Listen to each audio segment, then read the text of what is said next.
who that. I'm a who that. Long as I'm living, I'm a who that. Lose or winning, I'm a who that. Sports coma, yeah, this is where we do that. Where we do that, where we do that, where we do that, where we do that, where we do that, Boogie like this and I'm a who that. I'm a who that. Sports coma, this is where we do that. Where we do that. Welcome, welcome, welcome. Somebody please better help. Running this thing like Elf. I thank God every day I'm not a felt. Go to YouTube Live with Big Q and the guys. If you ain't ride or die, the bandwagon get flipped. Been marching in, that was way for the ring. I was yelling out your chain for the championship. Bucking on town, duck down. Falcons, pluck, get shut down. Panthers ain't much touchdown. The vision really belong to us now. So much hate on the Saints, you could probably tell. Ever since Bounty Gate hit the NFL, when things seem fishy and you probably smell the crooked referees on Roger Goodell. Yeah, running like this and I'm a who that. Every day I'm living, I'm a who that. Lose or winning, I'm a who that. It's the sports coma, this is where we do that. Where we do that, where we do that, where we do that, where we do that, where we do that, Boogie like this and I'm a who that. It's the sports coma, this is where we do that. You're listening to the Sports Coma with Big Q and the guys on the PRO Media Network.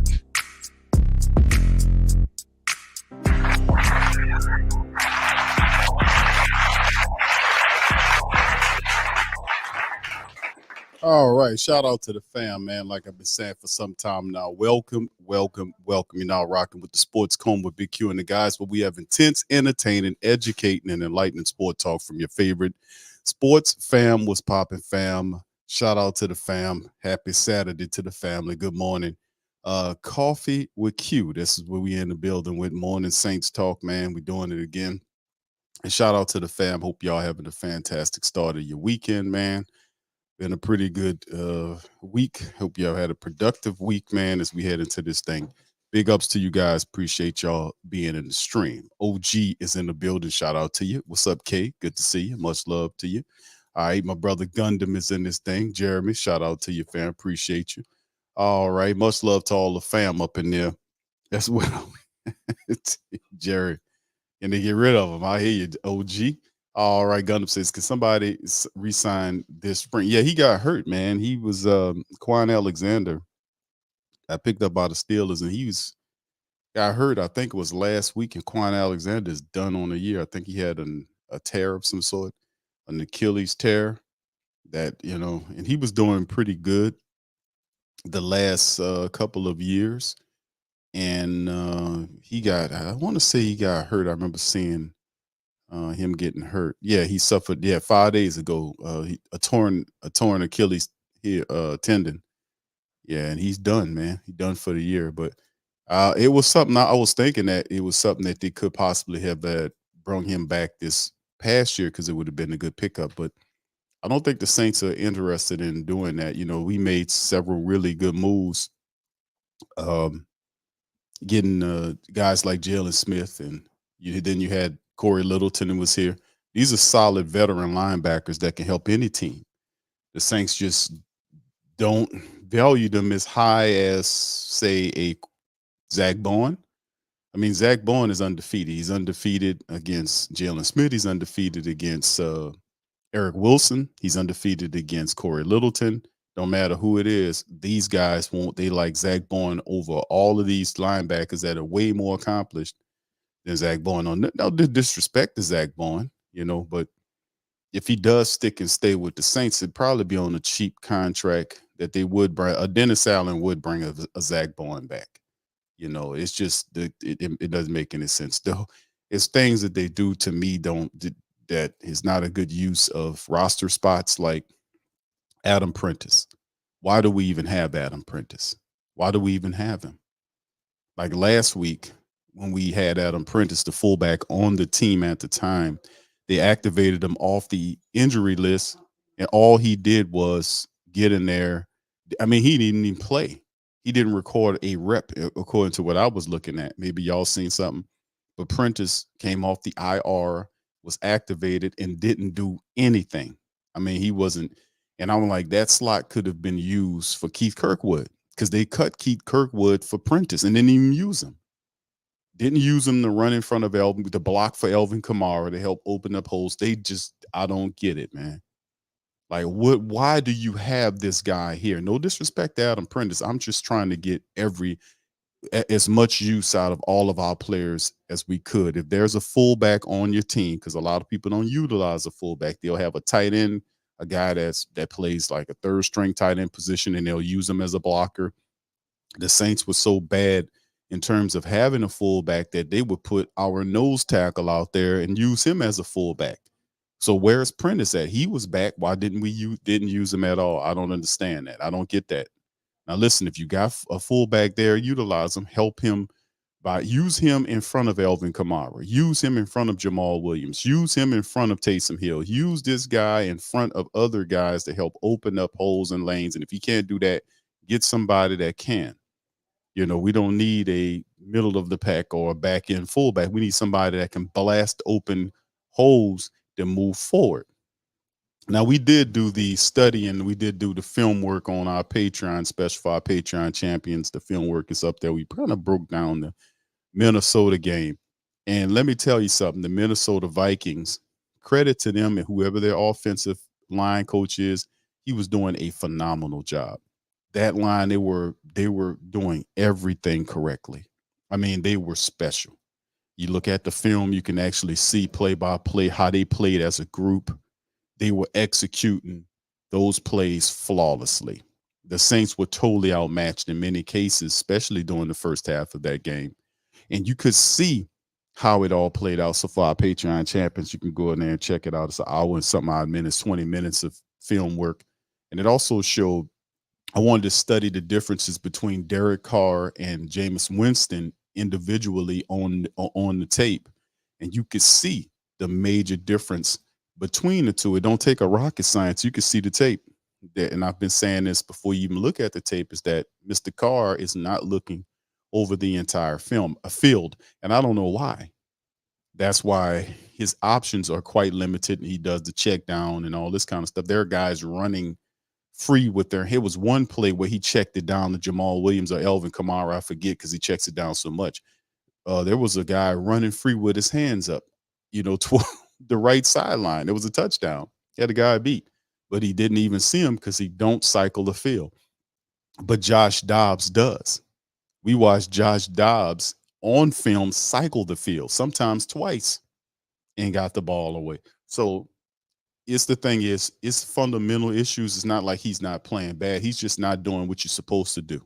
And it's really puzzling to me that Carr, who's a 10-year veteran, is not even going through full progressions. He's not even getting pass rushed.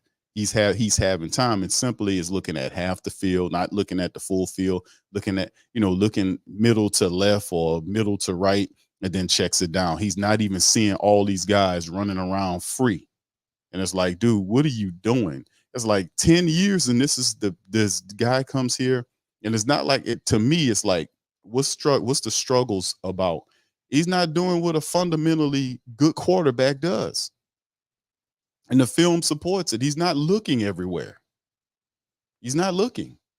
So if you look and you see the whole field, you can see that guy to the right streaking down the field with his hand up, as opposed to you checking it down to this other fellow for 10 yards, 5 yards, and it's a streaking wide receiver with his hand up.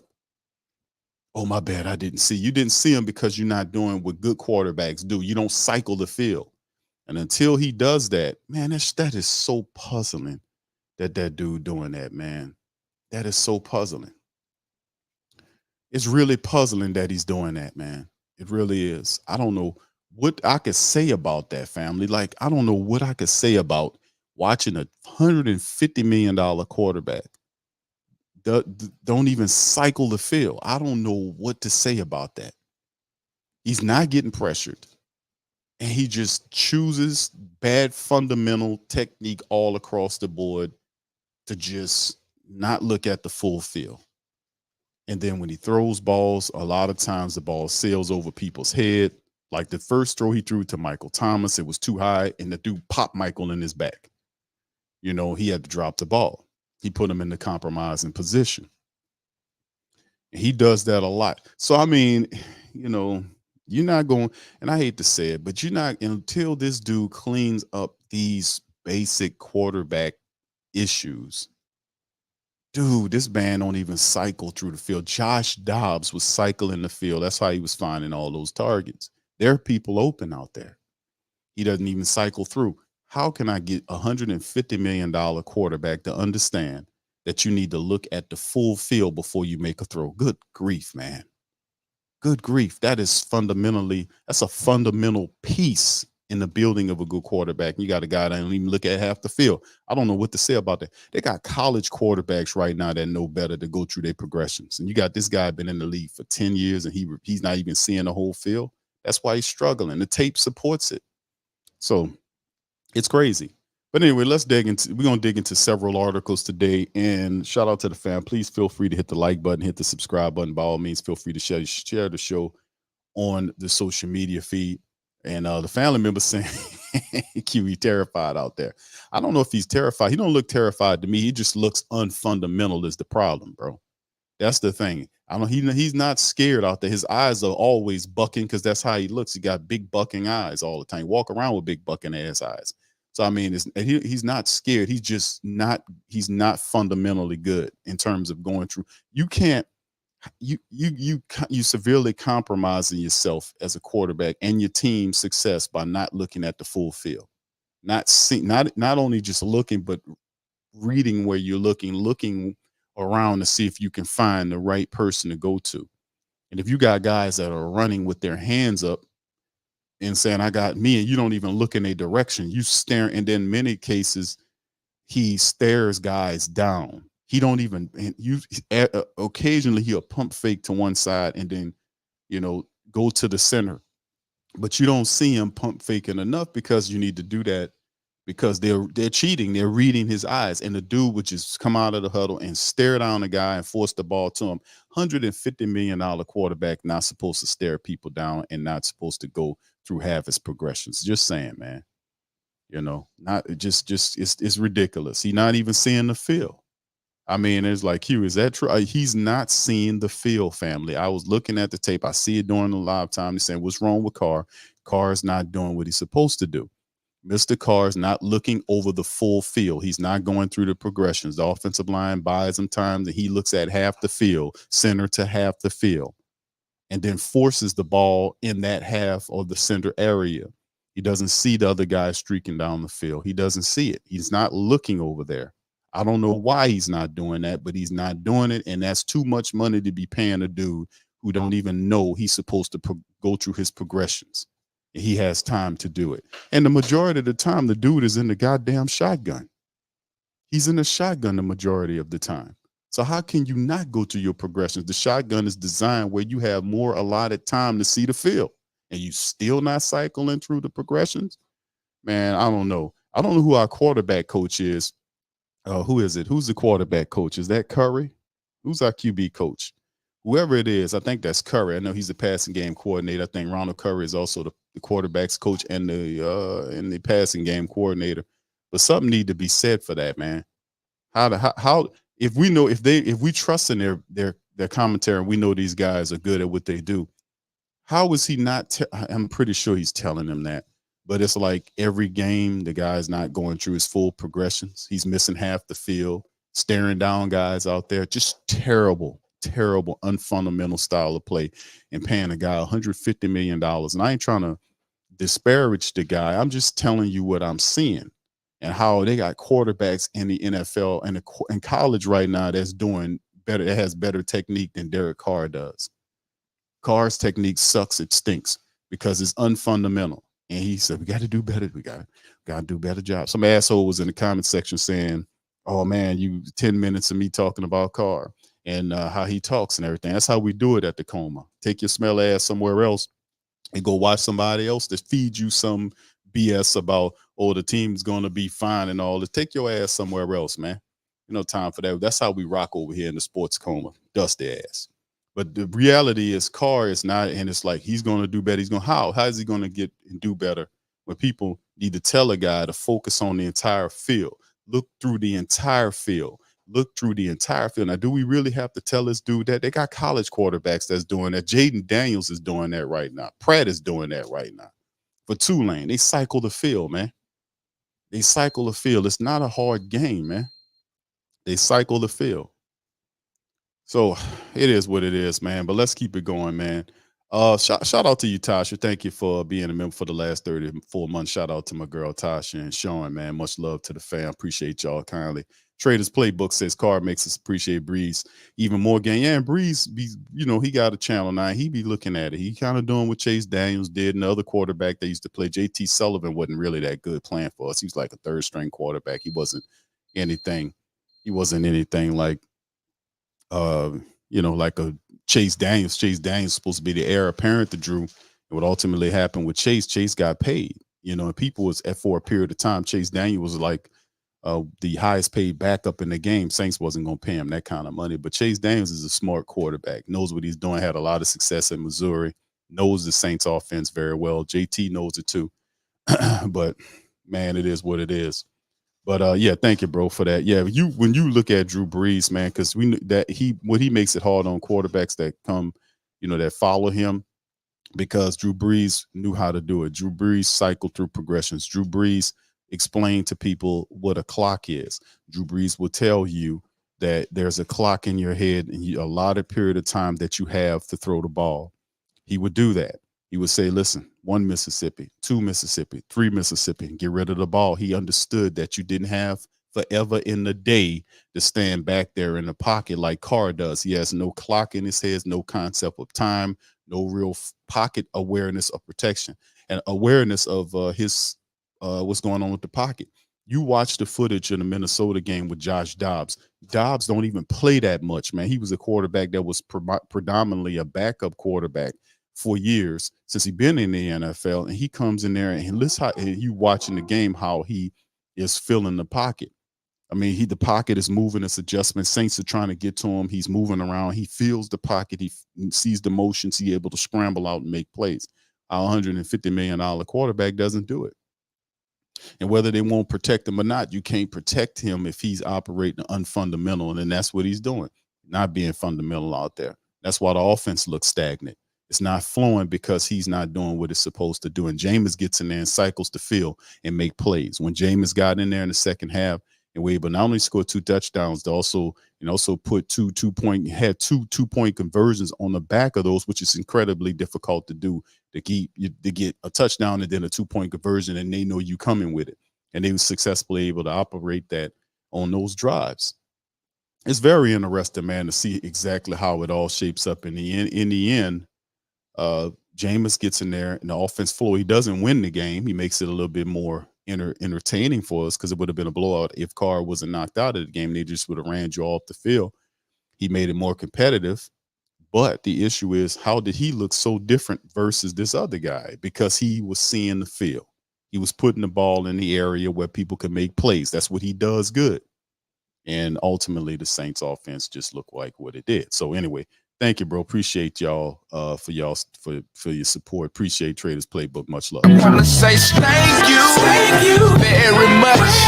Picking me up and bringing me back to this one. Yes. Yeah, it's what it is, fam. Yeah.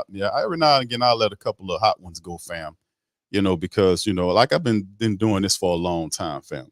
I got a passionate, loving, and rough style, man. I'm a diehard, and like I said, the sports coma is not for everybody. It's for people that want to keep it real. If you won't sit up in the clouds and eat cotton candy and think the seas are made of pink rivers and all that, take your smell ass somewhere else, because you're living in a fantasy. This is the real world.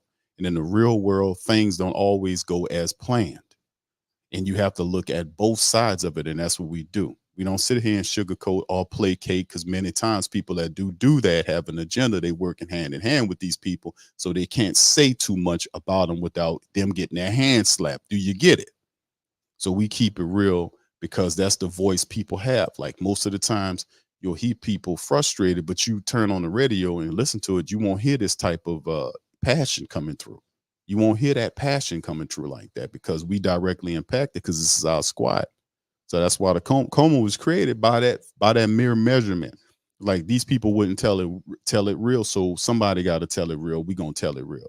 So it's the collective voice of the people. That's what the sports coma represent, man. So every now and again, I let a few hot ones go. The family members know for years. I'll shoot at a Dusty. Oh, I certainly will. I got plenty of cheap ammunition, and I'm very efficient with it at shooting at Dusties. Let me tell you something. Yoshi, shout out to you, man. Appreciate you. Said you should look at the PFF play caller ranking chart. Schemata covered it. Sneaky Pete in the basement. Loomis may need to go to. Yeah, Grove. Thank you for that. Appreciate it. I wanna say thank you very much for picking me up and bringing me back to this world. We real over here, man. You know, what can I tell you, Gundam, bro? We real over here, man. Yeah, we real over here, bro. They're more eating cotton candy and sitting rivers made of pink fluid. That's all on them, man. We go more to measure. But this is reality, man. We cope and we deal with the reality of where our team is right now. And ultimately, our team's not, you know, even though we're leading right now, we're not looking all that fantastic right now. We got teams that are in the division that are losing, that are not very good. Carolina, I thought Carolina was a lot better than what they're showing. Carolina is a 1-8 team. Atlanta right now is struggling and fumbling and bumbling. You know, they had an opportunity to kind of take in the day. Tampa Bay did win. They broke a 4-game losing streak. So we can't seem, if we beat Minnesota, we take a step in the right direction. So it's like, do you really want to operate? You know, we looking at it and it's like, dude, at 10 weeks in with all of these people, 5-5 is not an ideal mark. How do we turn it around? The thing is, we got a quarterback that don't see the field, that refuses to go through progressions, totally unfundamental. We got personnel like the fullback we paying money to, but don't use the fullback. I don't understand that. How do we got a fullback that we refuse to use? And we use a nose tackle as a fullback. I don't understand what's going on here. The guy just got back. I hear you. But even when the fullback's in there, they don't even use them. They activated them. They didn't even need to activate that guy. We could have just put Keith Kirkwood in there last week along with A.T. Perry. But remember, they cut Kirkwood for the fullback that they didn't use, and they had A.T. Perry running around. A.T. did some positive stuff. He caught the touchdown. He made a few passes, but he had a couple of drops that Keith Kirkwood wouldn't have dropped. There was a few plays in there. So anyway, I'm just saying I want to get the most of our personnel, man. And if we really want to change the directions and fix the team, it comes with change. And the guy that's on the screen talks a lot. He talks a lot, but he refuses to make the changes that everybody know he should make. And that makes him, that's why he's a defensive coordinator and not a head coach. He was put on that stuff. He's put on that plateau by Sean Payton. Mickey Loomis foolishly did that when he wasn't supposed to.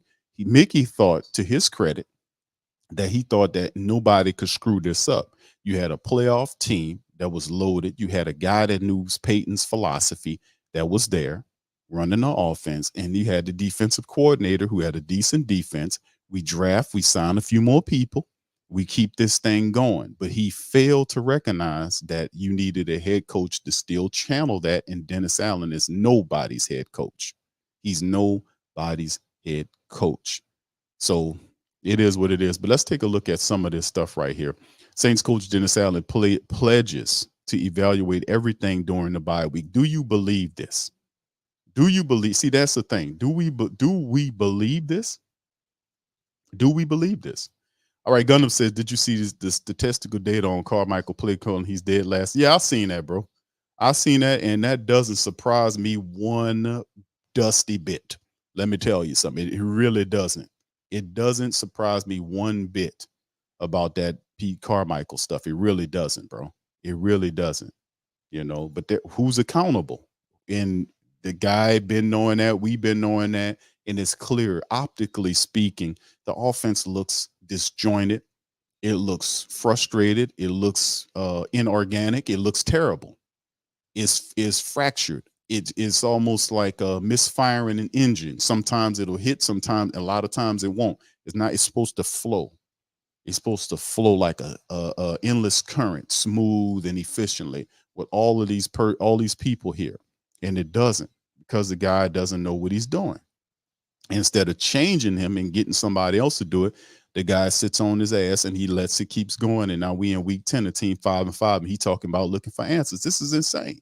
So I look right past him. I'm not asking that guy no more questions, because it's quite obvious to me and anybody that got sense that Dennis Allen is over his head. He doesn't know what he's doing. He doesn't have the background of a successful head coach to stand on. And like I said, I'm not disparaging the guy. I'm telling the truth.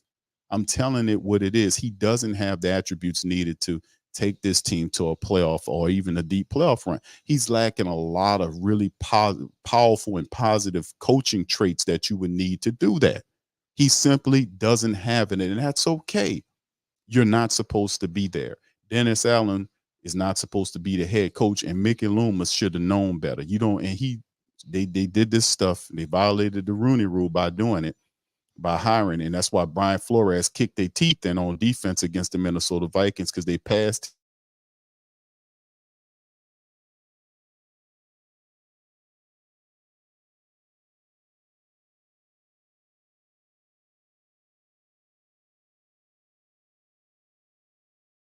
him over more.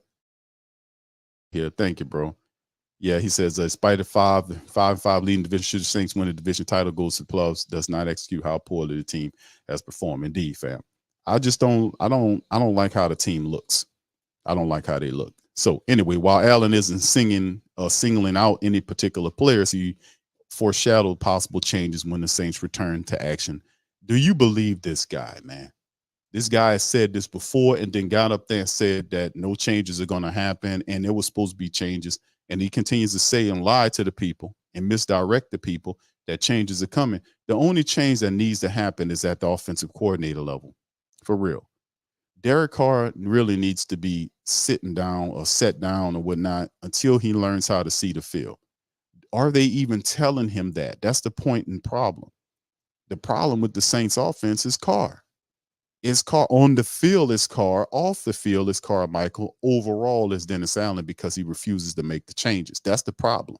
Dennis Allen refuses to make the changes at the offensive line, at the offensive coach level, which is Carmichael out, Curry in. Let's see how that looks. And then at the quarterback level, how are they missing so poorly on telling Carr to cycle through his progressions? And if he doesn't, we taking you out of there. We putting Jameis in there. Let's put some pressure on this guy here to do what's supposed to be done, because this man ain't even going through full progression. He ain't even looking at the whole field, bro. How you explain that, man? What NFL quarterback that makes $150 million don't even go through his full progression? Then that's why the receivers are frustrated, because running empty routes. Why am I streaking down the field with my hand up and this dude don't even look in my direction, man? He got all the time in the world. I mean, how's that go? Staring down people too? $150 million staring ass quarterback who refuses to look at the full field. That's amazing. That's a joke and a half. Saints Dennis Allen spoke this week about the need to evaluate everything. Shout out to WWL, the Stare article. During the New Orleans Saints bye week, he didn't exactly sound like someone whose team has an inside track to the postseason. Inside track on what, man? All this could flip and turn, man. They're an up and down team. With 7 games left, the Saints' outlook could be summed up as a mystifying mix of promising prospects and troubling trends. Yeah. Oh, yeah. We've been too inconsistent. Allen lamented. That's an understatement. Saints 5-5 hope to enter the bye week on a 3-game winning streak and with a sense of they're hitting their stride. Instead, they nearly got ran out of the stadium. It would have been terrible if Jameis Winston wouldn't have gotten it. If Dennis Allen had his way and Derek Carr never got hurt, the Saints would have got blown out in that game. They would have got blown out because that dude wasn't doing a damn thing. That dude being Dennis Allen and Derek Carr wasn't doing anything. They would have got ran out of there. Jameis came in there and made it a bit respectable. He did get a little too heavy-handed with throwing the ball deep and gunslinging, but he did make it more respectable. Derek Carr led, says, run out the stadium in Minnesota, falling behind. He was 27-3 when Jameis got in the game. The Saints was on their way to a full blowout before scoring 16 straight points to make the final score look more respectable. Carr led the New Orleans Saints to just 1 field goal before getting knocked out of the game. The Saints also lost Thomas with a knee and top cornerback Marshawn Lattimore with an ankle and are not expected to be season-ending, Allen said, but were significant nonetheless. But if the loss hurt morale, it was hardly damaging to the Saints' postseason chances. They remain atop the NFC South. Furthermore, they're only one of their remaining games against a team that currently has a winning record. Don't matter because the Saints can't beat them either. It don't matter if you got a winning record or not a winning record. The team is not. If the team is not where the mentality of the team is so up and down, it's so topsy-turvy, it's ridiculous. So You see a Elvin Kamara or Mike Thomas or Chris Olave or Rashid Shaheed or Taysom Hill and all these guys. You marvel at all of the talent they had on all areas of the field, but when it comes down to putting it together to win games, the Saints struggle. And they struggle for a myriad of different issues. But overall, the biggest problem with the Saints is they refusal to change. And if you won't change, then you will do the same thing over and over and over again while lying about change.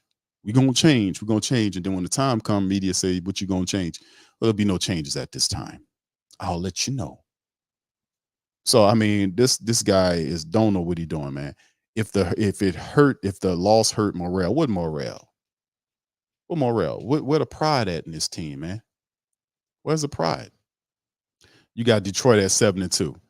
All right, that's hardly a daunting path to the playoffs. We can still do some special things with these guys. Saints second-year defensive back Alante Taylor said that statistically, the Saints have some numbers that are flattering, while others are worrisome. Their defense entered Week 11's action tied for the NFL lead in takeaways with 18. And remember, the Saints had 5 takeaways in one game and won by 7 points. You know why? Because Carr couldn't capitalize on all those turnovers.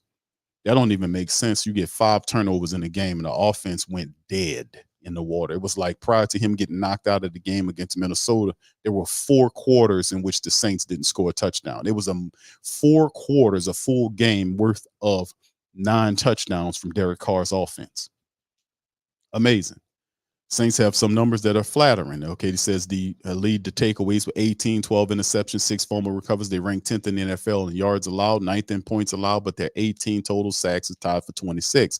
So we'll bring in JPP.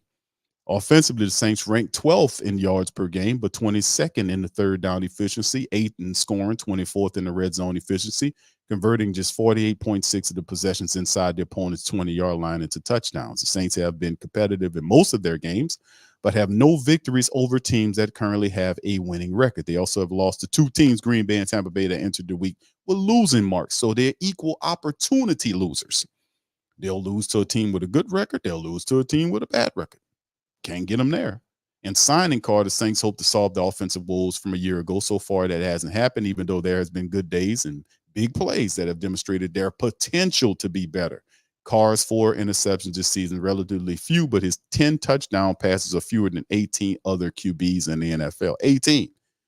$150 million, though. The Saints hope that the return of Kamara from a 3-game suspension to start the season would be a boost. The Saints went 2-1 while the star running back was out.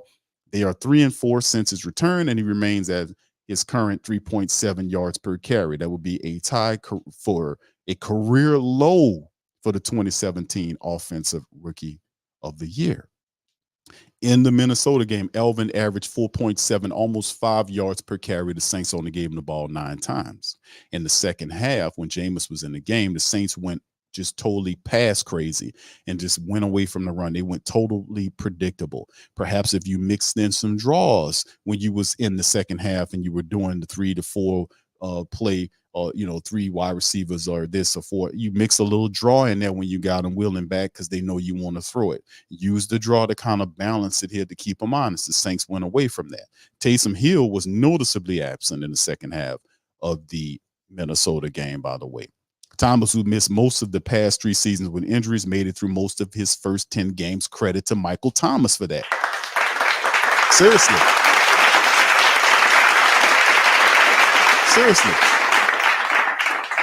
Claps for Michael Thomas, because people thought that he wouldn't get to this point.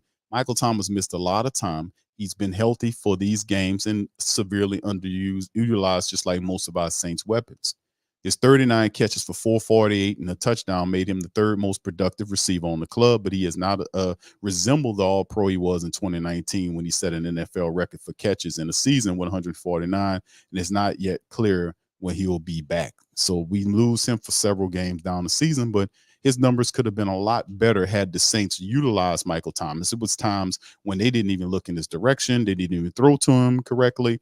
It was just a lot of craziness, and that's on your quarterback, while some of these receivers' numbers are down because he's not even looking at half the field. Meanwhile, veteran defensive end Cam Jordan, who posted 10 or more sacks and 10 or more sacks 6 times in his career, hasn't been able or hasn't had fewer than 7.5 in a season since 2012.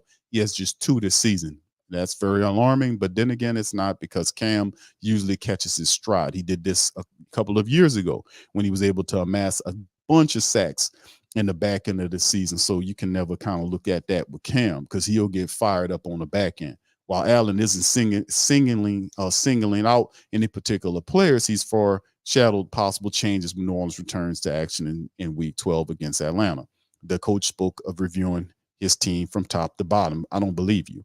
Quote, we've got to make sure that we're from a coaching standpoint, doing the right things and coaching the right things, and B, are the players doing what they're coaching them to do? Allen said, and certainly if players are not doing the things we're coaching them to do at the level we need them to do it at, then yeah, we do have to consider some changes, end quote. Do you believe that? Do you believe that? We've heard this before. And in his taking Dennis Allen's statement that is there, taking this statement that is here, we've got to make sure that we're from a coaching standpoint, doing the right things and coaching the right things. No, you're not doing the right things and coaching the right things, because something's wrong, because Derek Carr is not looking over the entire field. Derek Carr on tape, you can see it on the film, the all 22, that he is staring guys down, that he's only looking from center to left or from center to right. He's not progressing or cycling through his progressions to see the entire palette of people that are running out there. He's not doing that, and he's not doing that consistently. So whether the coaches like Curry, who's the QB coach, has to see that, and if he's not telling, I don't know how you can look at a film, how you can look at the film and see the dude looking at half the field and staring people down and not get on them for that. Like, dude, you cannot stare guys down. And if you like what you like to the left and you go into the receiver to the left, at least look right, pump to the right and go back to the left so you can freeze personnel, because they study in your eyes. If you throwing the ball to where you're looking, guys are so fast, they'll jump the route and make a pick on you. They'll make a play on the ball. So you gotta have a little deception out there. If you want to go left to Olave or whatever, you got to look right, pump right, then cycle back to left to get the guy that you want. At least you freeze these guys and make them think that you're going there. So Curry, if you look at the tape is showing he's not going all the way through these progressions, and he has time out there. You can't say, hey, Q, he's getting his brains beat out because he's doing such and such. The time that Derek Carr got sacked, right? The time he got sacked in the game when the team sacked him, was he stood up there in that pocket and held that ball way too long. He has no clock in his head to get rid of the ball. I don't know what he's doing or what he's thinking, but it's not the correct process that's needed to win games consistently for the New Orleans Saints. Let me tell you, that's Raider junk. We don't need that here. You need to have a clock in your head, and you have to be able to get to these guys, cycle through progressions, which is stuff you supposed to have learned in high school, bro. Hell, I'm taking it back to playground ball. Even all quarterbacks know. How you gonna know who's the best wide receiver or running back or tight end to throw to if you don't see the whole field, man? And the dude, he does it a lot. He does it a lot. It's not like one or two times he'll look to the left, and he does it at least on the Minnesota tape. At least half of the times he doesn't look through the entire field when he's out there. At least half the time. That's very troublesome. So I don't know if Curry sees it or Carmichael sees it and they're saying he's not reacting to it. This leads us to comment B from Dennis Allen, which then says, and B, are the players doing what they're coaching them to do? And certainly if players are not doing the things we're coaching them to do at the level we need them to do it, then yeah, we do consider some changes. When and how? I just told you this, man, and you know what he's doing. They're gonna turn a blind eye to it because they don't want to look crazy for giving a man $150 million who can't even look over the field consistently. $150 million, not even look over the full field, and you have time. The check down master, dude. So do I believe Dennis Allen makes the changes? Shout out to WWL. It was a pretty good article. No, I don't think he's gonna make the changes. Absolutely not. Dennis Allen is not going to make these perceived changes. He's not. He said this before. And he said he's a liar, man. That's just what he is. He's a liar. Jameis called him a liar. He's been a liar. He won't change. He said that he will make changes, and the only two changes he needs to make to turn the team around is one, Pete Carmichael needs to not call plays for the Saints. Somebody else needs to do it. And number two, they need to change at the quarterback position, because the quarterback they paid all this money to is not even going over the full field. He's staring guys down. He's the big problem why the Saints offense is disjointed, is back ass. There's no connection there. Week 10, guys are on the wrong page. He can't get the guy to run his routes. They're still in week 10. Is still communication issues. Week 10. Week number 10, he's still not on the same page with his wide receivers. You got to cut this way. But Jameis gets out there and put 2 touchdowns on the board and drives where he was out there 27-3. Turned the team over to Jameis 27-3.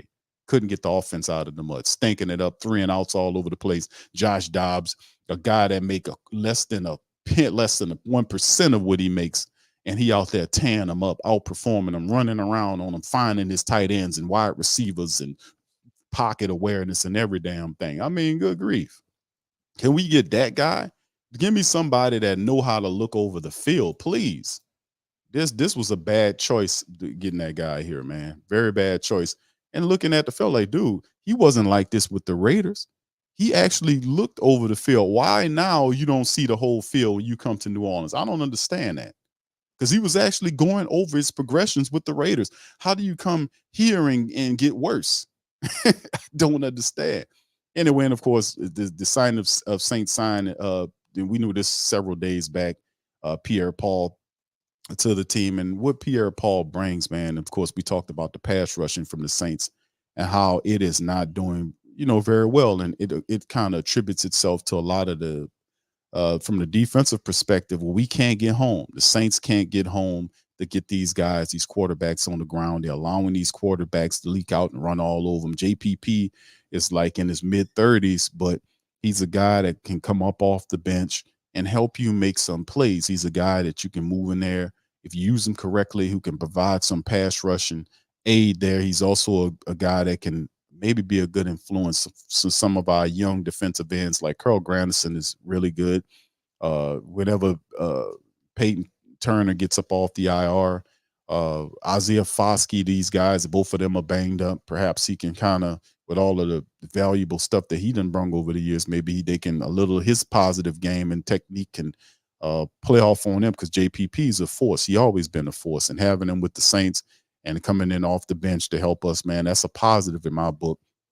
We just need, from an offensive standpoint, to kind of make some changes, man, and offensively speaking, because that's the big component of this. So I'm really a positive move by the Saints to get a guy like JPP. It helps out in the pass rush. So I'm not upset about that. I actually think that's a positive, man. All right. So anyway, let's move into this article right here from The Wire, man. And they're dropping some good science. They have the good idea. They did like a 2023 midseason awards. They did the Saints MVP, the comeback player of the year, and stuff like that. The midseason awards, which is pretty popular. It was a good idea. And what they did was they said Saints on their bye week, so it's a good opportunity to take a look at the first half of the season. The first 10 games, honestly, we're past the midway point on the schedule, but there are still 7 games left to play. And postseason, hopefully, and the bye week is a great time to practice a little retrospection. So with that in mind, here's some of the picks. You got most valuable player, breakout player of the year, most improved player, comeback player of the year, and rookie of the year. It's a really good idea. So let me do this with the family members in the chat. Number one, let me ask you to number one, if you hadn't hit the like button for me. Number two, I'm going to get you guys idea on some of these players. So let's do this.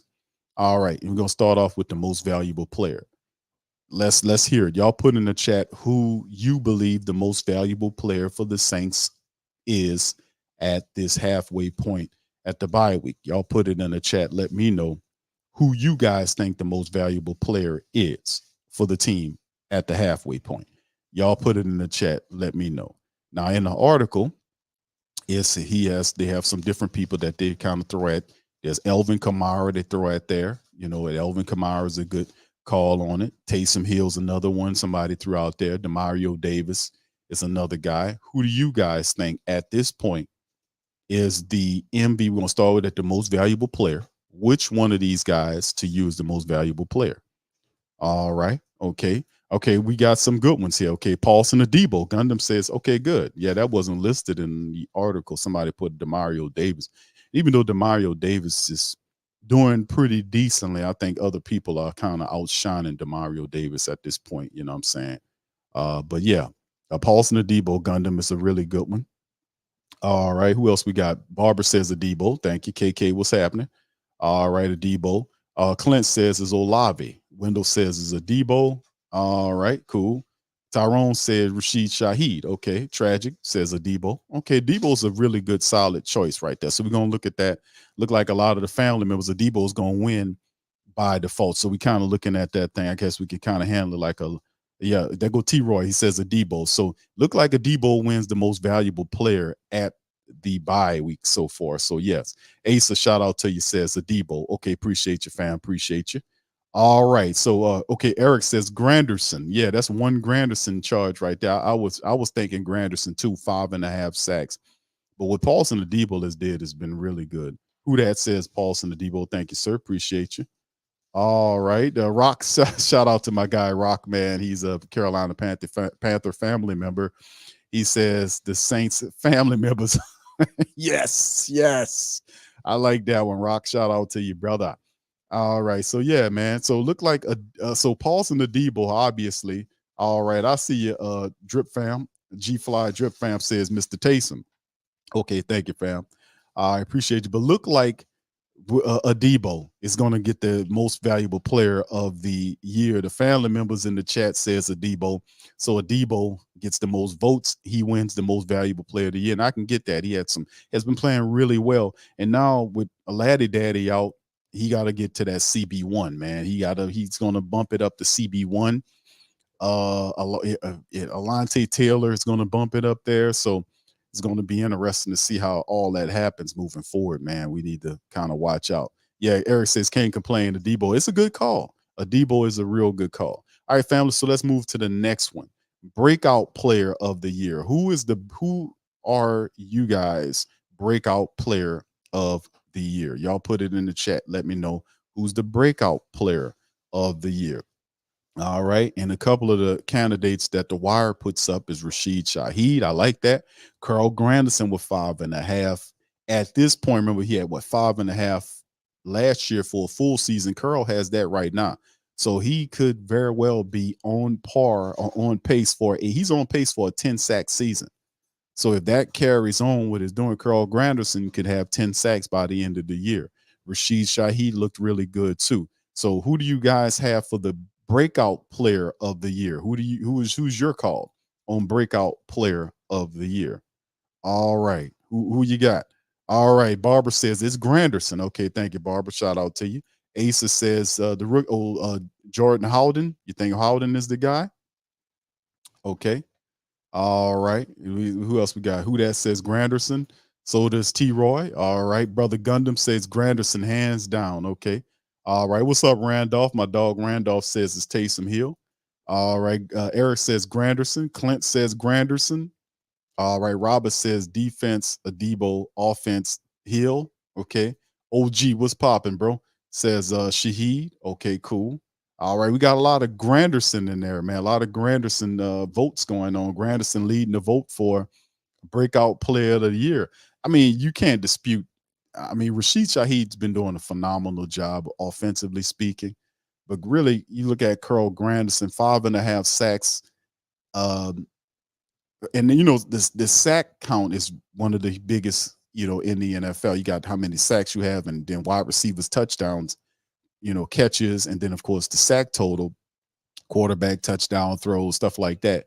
But you talk defense and sacks. Curl had 5.5 for the full year last year as a backup for most of the time. He has 5.5 now, on pace for 10 sacks, a 10+ sack season if everything rolls the way it was going to be. And I don't know. I don't know, fam. So let's see. Yeah. Group A is it's definitely Granderson. So Granderson would be the dude. All right, Granderson would be the dude. All right, so let's move on to the comeback player of the year, right? Comeback player of the year. Who is the comeback player of the year? So number one, we got Granderson with comeback player of the year. I mean, with the what was it? The I don't know, I already forgot it. So yeah, let's recap right quick, man. We had most valuable player of the year. That's Paul. I mean, of the season halfway point. That's Paulson Adebo. The family members voted Adebo. Breakout player of the year was, who was it? Granderson. People said it was Granderson.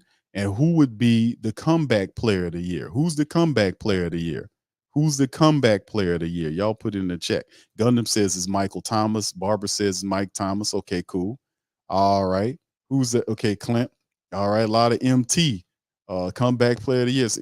And that's hard pressed. I think he got to be the clear runaway favorite for the comeback player of the year for the Saints after missing all those years.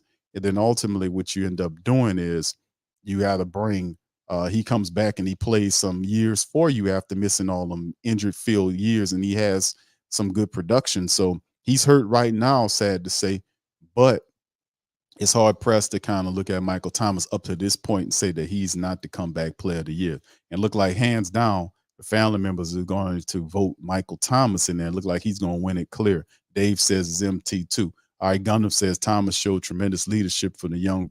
Yeah, indeed. Brick Thomas. Yes. So yeah, Tyrone said Jameis. So yeah, it looked like Mike is gonna run hand down with it. Inevitable says if Thomas missed significant time, may end up being A.T. Perry. Yeah, well, you got Keith Kirkwood there to help out too. So yeah, there you go. So Michael Thomas, there you go. So the family members really running away with it, man. And of course, who's the most improved player? Who's the most improved player? Who's the most improved player up to this point for the Saints? A lot of could it be Adebo? He's really much improved. Is it a lot? Is it Rashid Shaheed? To me, it's between Rashid Shaheed and Paulson Adebo. I mean, so who do you guys think the most improved player is? Who's the most improved? All right, Barbara has a Shaheed. Okay, good. All right. Adebo says Gundam. Yeah, Adebo could possibly win too. All right, it's going to be a toss-up between these two. I could tell you off top. Watch this. T. Roy says Shaheed. All right, Rob says Michael Thomas. Okay, so Mike, he gives most improved player. This is for the most improved player now. All right, Asa says it's Adebo. KK says it's Shaheed. It's going to be a toss-up between both of them. Watch. It's going to be a toss-up between both of them. Tyrone says both. Yeah, it's hard to pick between the two. Paulson Adebo has really stepped it up. Remember, this is just up to this point. These are just awards up to the middle portion of the season. It's not full season stuff, obviously, but yes, you're hard pressed to try to separate them. All right, who that says Rashid Shaheed? Thank you. All right, brother Eric says it's Shaheed. All right, so a slight edge for Shaheed right now. Slight edge. Robert says comebacks is Michael Thomas. Right. Yep.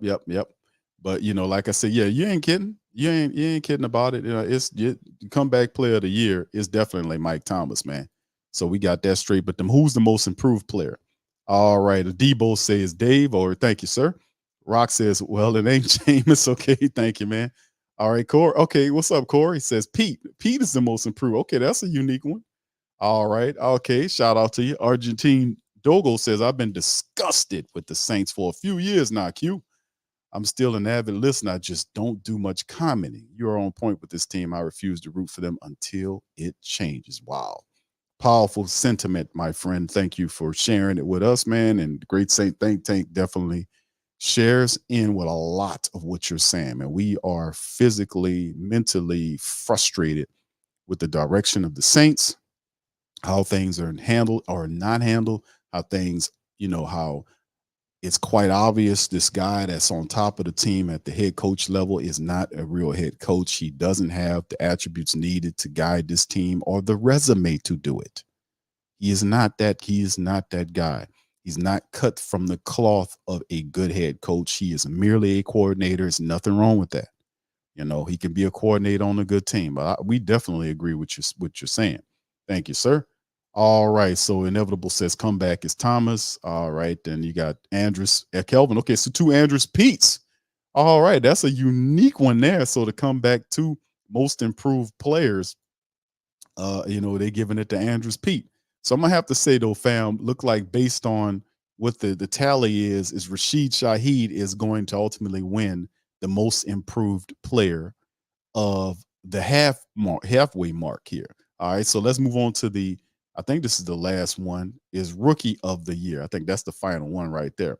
All right, who to you guys? Let's hear it, family.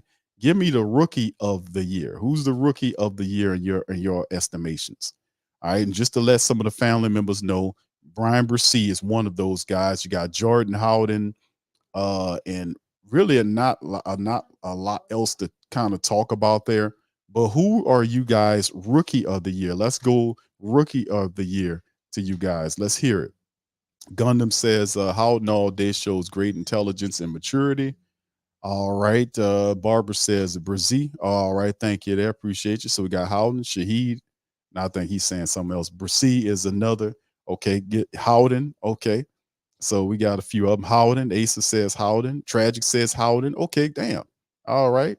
All right. Jordan Howden is leading it. All right. Corey says Howden. All right. All right. Damn. All right. Dave says Bresee. Yeah, look like Howden is slightly ahead of Brian Bresee right now. Let me see. 1, 2, 3 for Brian Bresee. Well, that's actually 4 for Brian Bresee. And let's see. Howden has 1, 2, 3, 4. So what is it? 4-4 right now? Bresee and Howden. All right, let's get some more family members to chime in to break this tie right here. What do you guys think? Who's the rookie of the year at this point of the season for the Saints? And of course, we might have Brian Bresee. There's Jordan Howden. Who do you guys like? Who do you make the call? This right now is evened up right now. Who do you need some more people to break the tie on this thing? Who you got? Chime in, family. Who y'all got for rookie of the year for the Saints right now? Who's the rookie of the year? You know, I don't know. That's Jordan Howden is a good call though. To me, I like Brian Bresee. I like how he's been playing. He got to turn it up. I think he does step it up here because he to me, I think Brian Bresee gets a lot more opportunities to perform. We know that he's a first round draft pick, and they're going to give him opportunities because eventually they want Brian Bresee to step into a larger starter's role and play. But we'll see. All right, here comes some more. Okay, KK says Bresee, and that they gonna break the tie right there. OG says Brian Bresee. All right, so Brian Bresee kind of leans ahead. He took the lead over Jordan Howden. I like both our young rookies, man. Howden is going to be the future of the team, man. He's the future of the safety position back there. We looking pretty good with that. Brian Bresee. All right, thank you, Dave. Dave says Bresee. All right, so there you go. So Bresee pulls ahead, man. So so there you go. So we got the Brian Bresee. So let's kind of go over it again, family, kind of do our estimation, kind of a summary of the players of our mid-season awards. Shout out to the Wire. They had a really good idea to do this. Most valuable player so far at this point, the family members chose Paulson Adebo. So at this point, the most valuable player is Paulson Adebo. According to the Who Dat Nation, the Great Saint Think Tank, they chimed in. Most valuable player at this point is Paulson Adebo. So that was a good call. The breakout player of the year was who was the I forgot already, man. Who was the breakout player of the year for Carl Granderson? That's who it was. I think it was Granderson. Yeah, Carl Granderson. So most valuable player of the year was Paulson Adebo. The breakout player of the year was Carl Granderson. The most improved player of the year was remind me, family, who was the most improved player of the year for our year right now? Most improved player, was it Rashid Shaheed? Yeah, I think it was Rashid. It was Rashid Shaheed. So most valuable player was Paulson. The breakout player of the year was Carl Granderson. Most improved player was Rashid Shaheed. Comeback player of the year was Michael Thomas. And rookie of the year right now is Brian Bresee. So that is the list right there from the Great Saint Think Tank chimed in on it.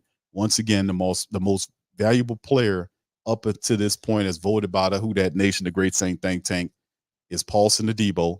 The breakout player of the year is Carl Granderson.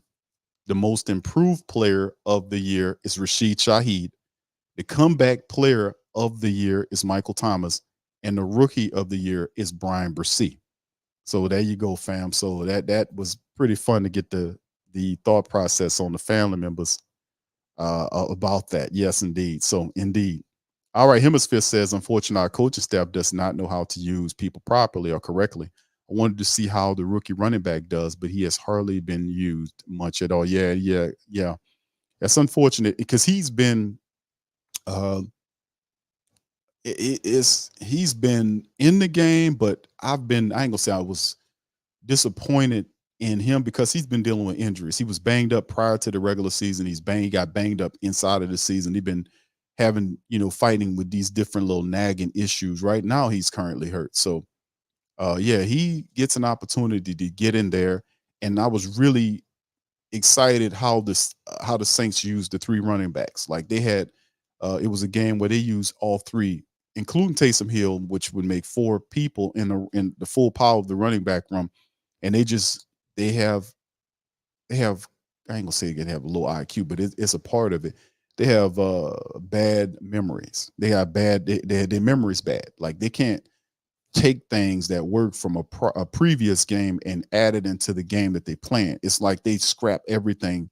Every game they scrap it all and they start anew. That's what it seems like to me because like when how they beat the Patriots, how they were able to run all over the whatchamacallits, how they had the 100 and what was it, 60 something yards rushing, and they had, in the game where they used everybody. They used all of the running backs, Kamara, Jamal Williams, Taysom, everybody. And they just had a lot of great success there. And then they go to the next game and they simply have memory loss, amnesia, and they scrap everything and start again. And usually you're supposed to keep what works because obviously what was working offensively speaking for the team, they were feeling it. They were jiving on it. They were, that was a good play that they really felt good with running. They knew that play and operated it well.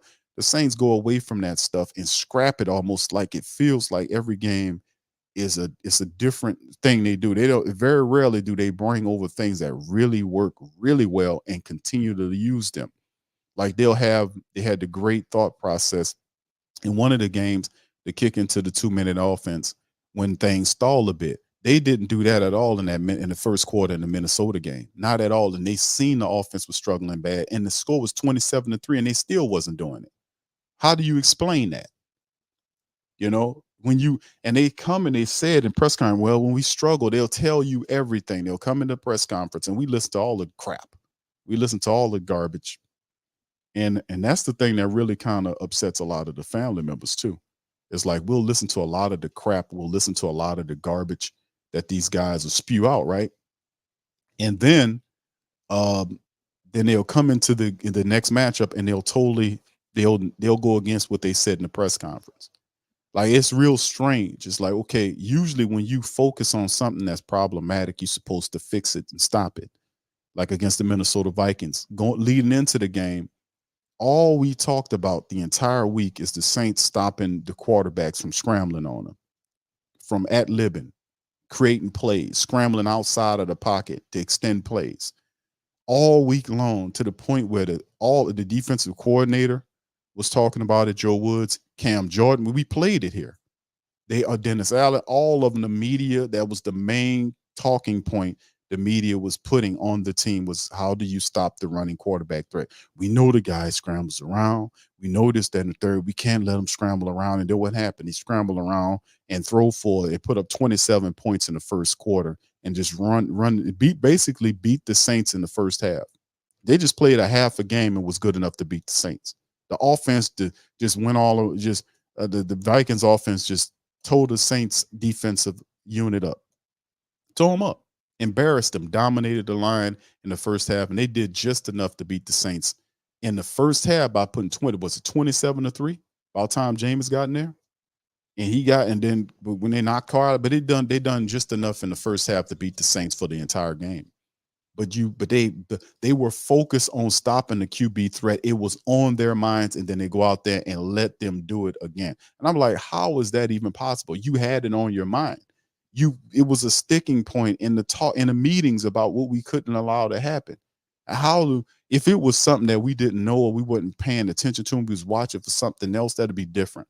But I'm telling you, that's very concerning when you are focused on something you know you're supposed to do it, and the number one priority is to stop this, and then the team that you playing know that they know that you want to stop, and they go out there and execute it, and the Saints don't even stop them. To me, I'm like, that is a very, very concerning thing. Very concerning. Very concerning thing.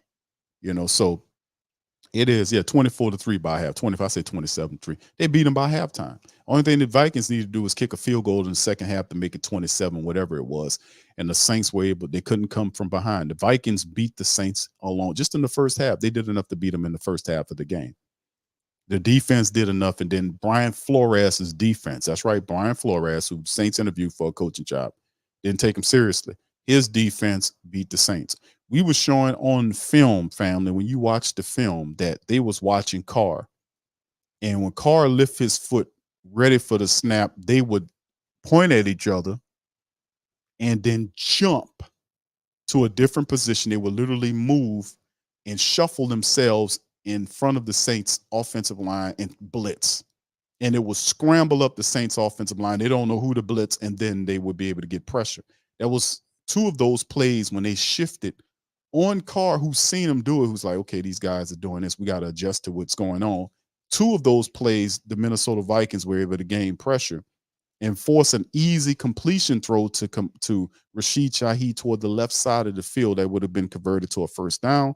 And then there was another one when Carr was forced out of the pocket, and he was forced to throw an incomplete pass. But they played it. The Brian Flores defense was phenomenal. Whoever the offensive line coach was for the Minnesota Vikings, they were extremely disciplined and owned code against the Saints defensive line. They were blocking splendidly. There was a touchdown run when they got to the goal line. Madison got in, standing up. Nobody touched him. It was ran flawlessly. All of it was ran flawlessly. Guys were getting off blocks. And listen, in that game, and I'm going to let it go, McCoy was awful in that game. When you watch the tape, McCoy was a joke in that game. He was awful in that game. Like, it was plays when Eric McCoy was blocking, and Eric McCoy was he was helping another offensive lineman block, and he was supposed to slide off the block to get to the next level to block the linebacker so that he can free Kamara up on the run. And what McCoy do, he stay on the blocker too long, and then when he finally jumps to go and get the linebacker, he jumps in front of Alvin Kamara, and Alvin Kamara runs into his back and he falls down. It was just, dude, McCoy was horrible in that game, man. You watch the tape and see, I didn't notice it because I wasn't paying attention to McCoy. I was looking at Carr. But McCoy was awful in that game, man. You go back and watch the tape in the Patreon, on our Patreon channel. We did like a minute and 20 something, an hour and 20 something minute breakdown on it. And I was looking at McCoy. I was like, McCoy was off. He was a joke in that game, man. He was staying on blocks too long. He wasn't getting to the next level to block out guys. But you watch Minnesota did. Minnesota were not only getting to guys to double block guys, but sliding off of blocks to catch guys. But they was also sliding out to get to the next level to block out the linebackers, to free up the running backs to get to the second level.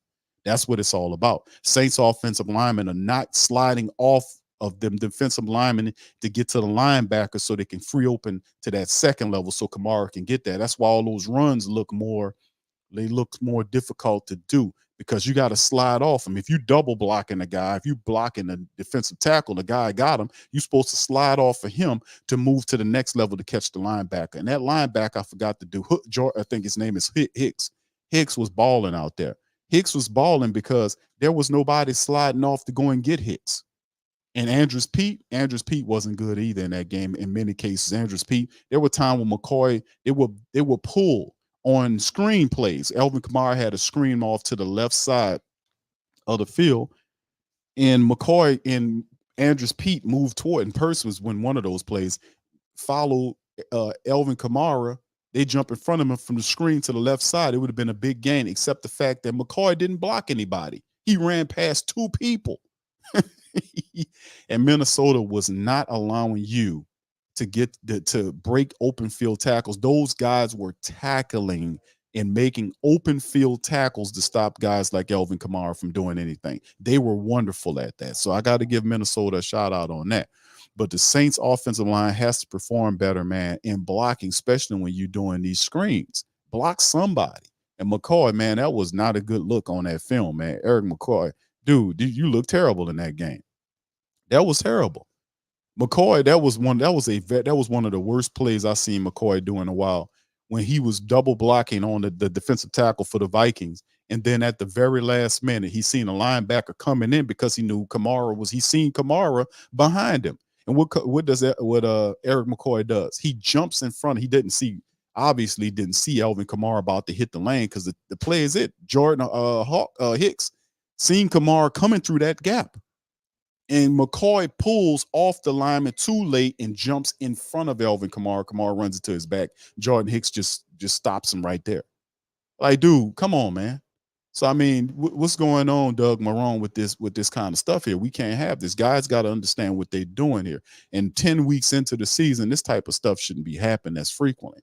Guys got to know what they're supposed to be doing. McCoy been here long enough to understand how you're double blocking somebody, and then you got to slide off that guy to go to the next level to block out Hicks so that Kamara can shoot the gap and get to the third level. I mean, it sounds like a lot, but it is what it is, right? Yeah. All right, man. So it is what it is, man. But that's some of the things that I witnessed. But y'all can see all the stuff. I mean, I covered it on the Minnesota tape on our Patreon stream. All right. So Kay says, do they really practice during the week? They say they practice during the week. They say they practice in the week. I actually seen film where where Pete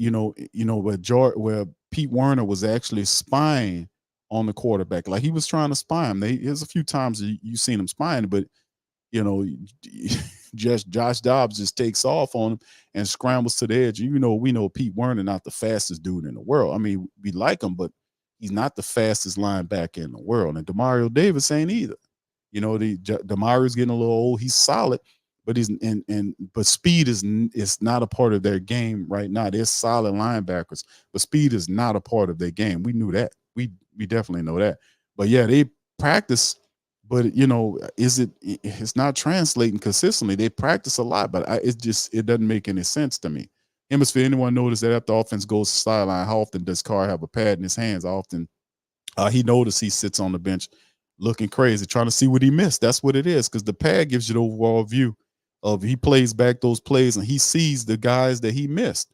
That's what he does. He looks at the pad, and then it shows him everything we see on the 22 is that you got Chris Olave streaking down the right sideline with his hand open, saying, "Throw me the ball." And he's looking to the left. He's steady looking to the damn left. He never sees him.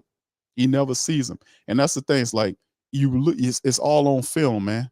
It is all on film. What we looking at is all on film. So anyway, listen, fam, that's gonna do it for the stream, man, right there. Listen, any questions, man, y'all feel free to throw them into the chat, man.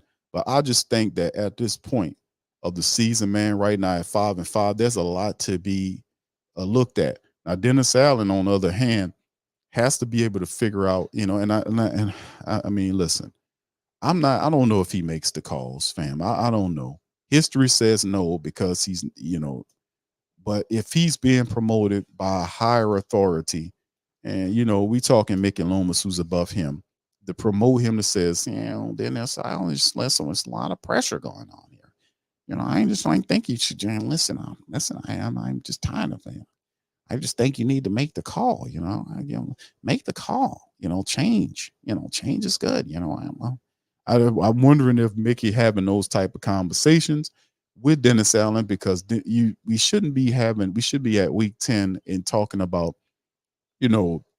should he or should he not make changes? Of course he should. There's enough statistical data right now that's showing that Pete Carmichael's system is not working.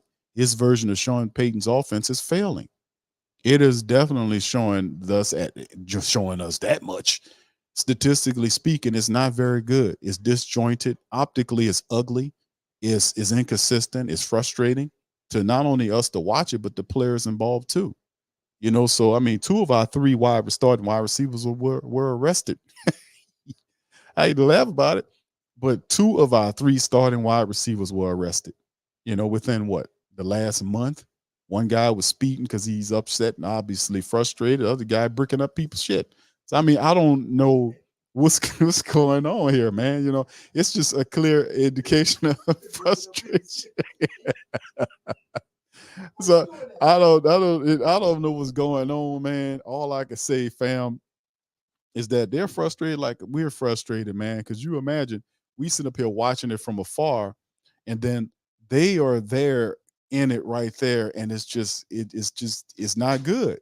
So at some point we got to change the dynamic, man. We got to change it all up, man. And does Dennis Allen make the change? Is the biggest thing about it. Does he make the change? Eric says, he said, Kamara tells you everything every game with his body language. He makes comments about some people aren't or preparing properly. That's definitely coach level. Thank you, bro. What's up, my brother T Dirty? How you doing, sir? Gundam says, question Q. Will Benson no, absolutely hell no, bro. At the end of the season, we talking about right here.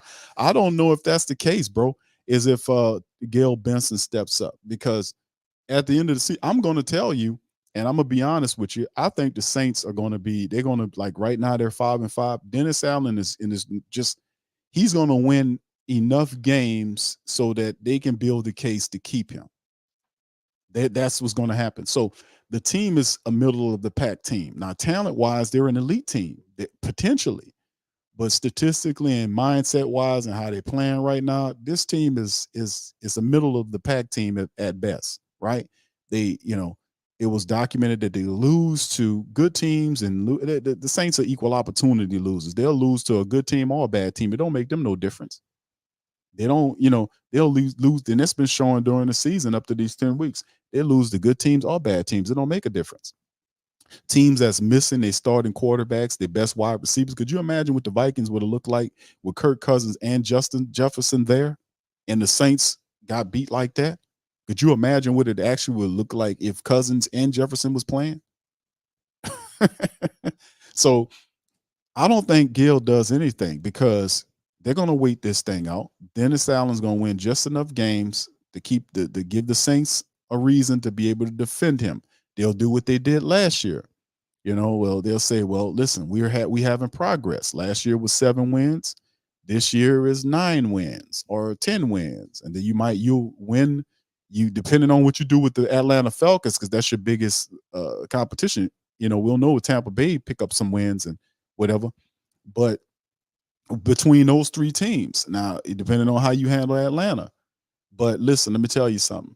They're going to win enough games, maybe about 9 or 10 games to win the NFC South.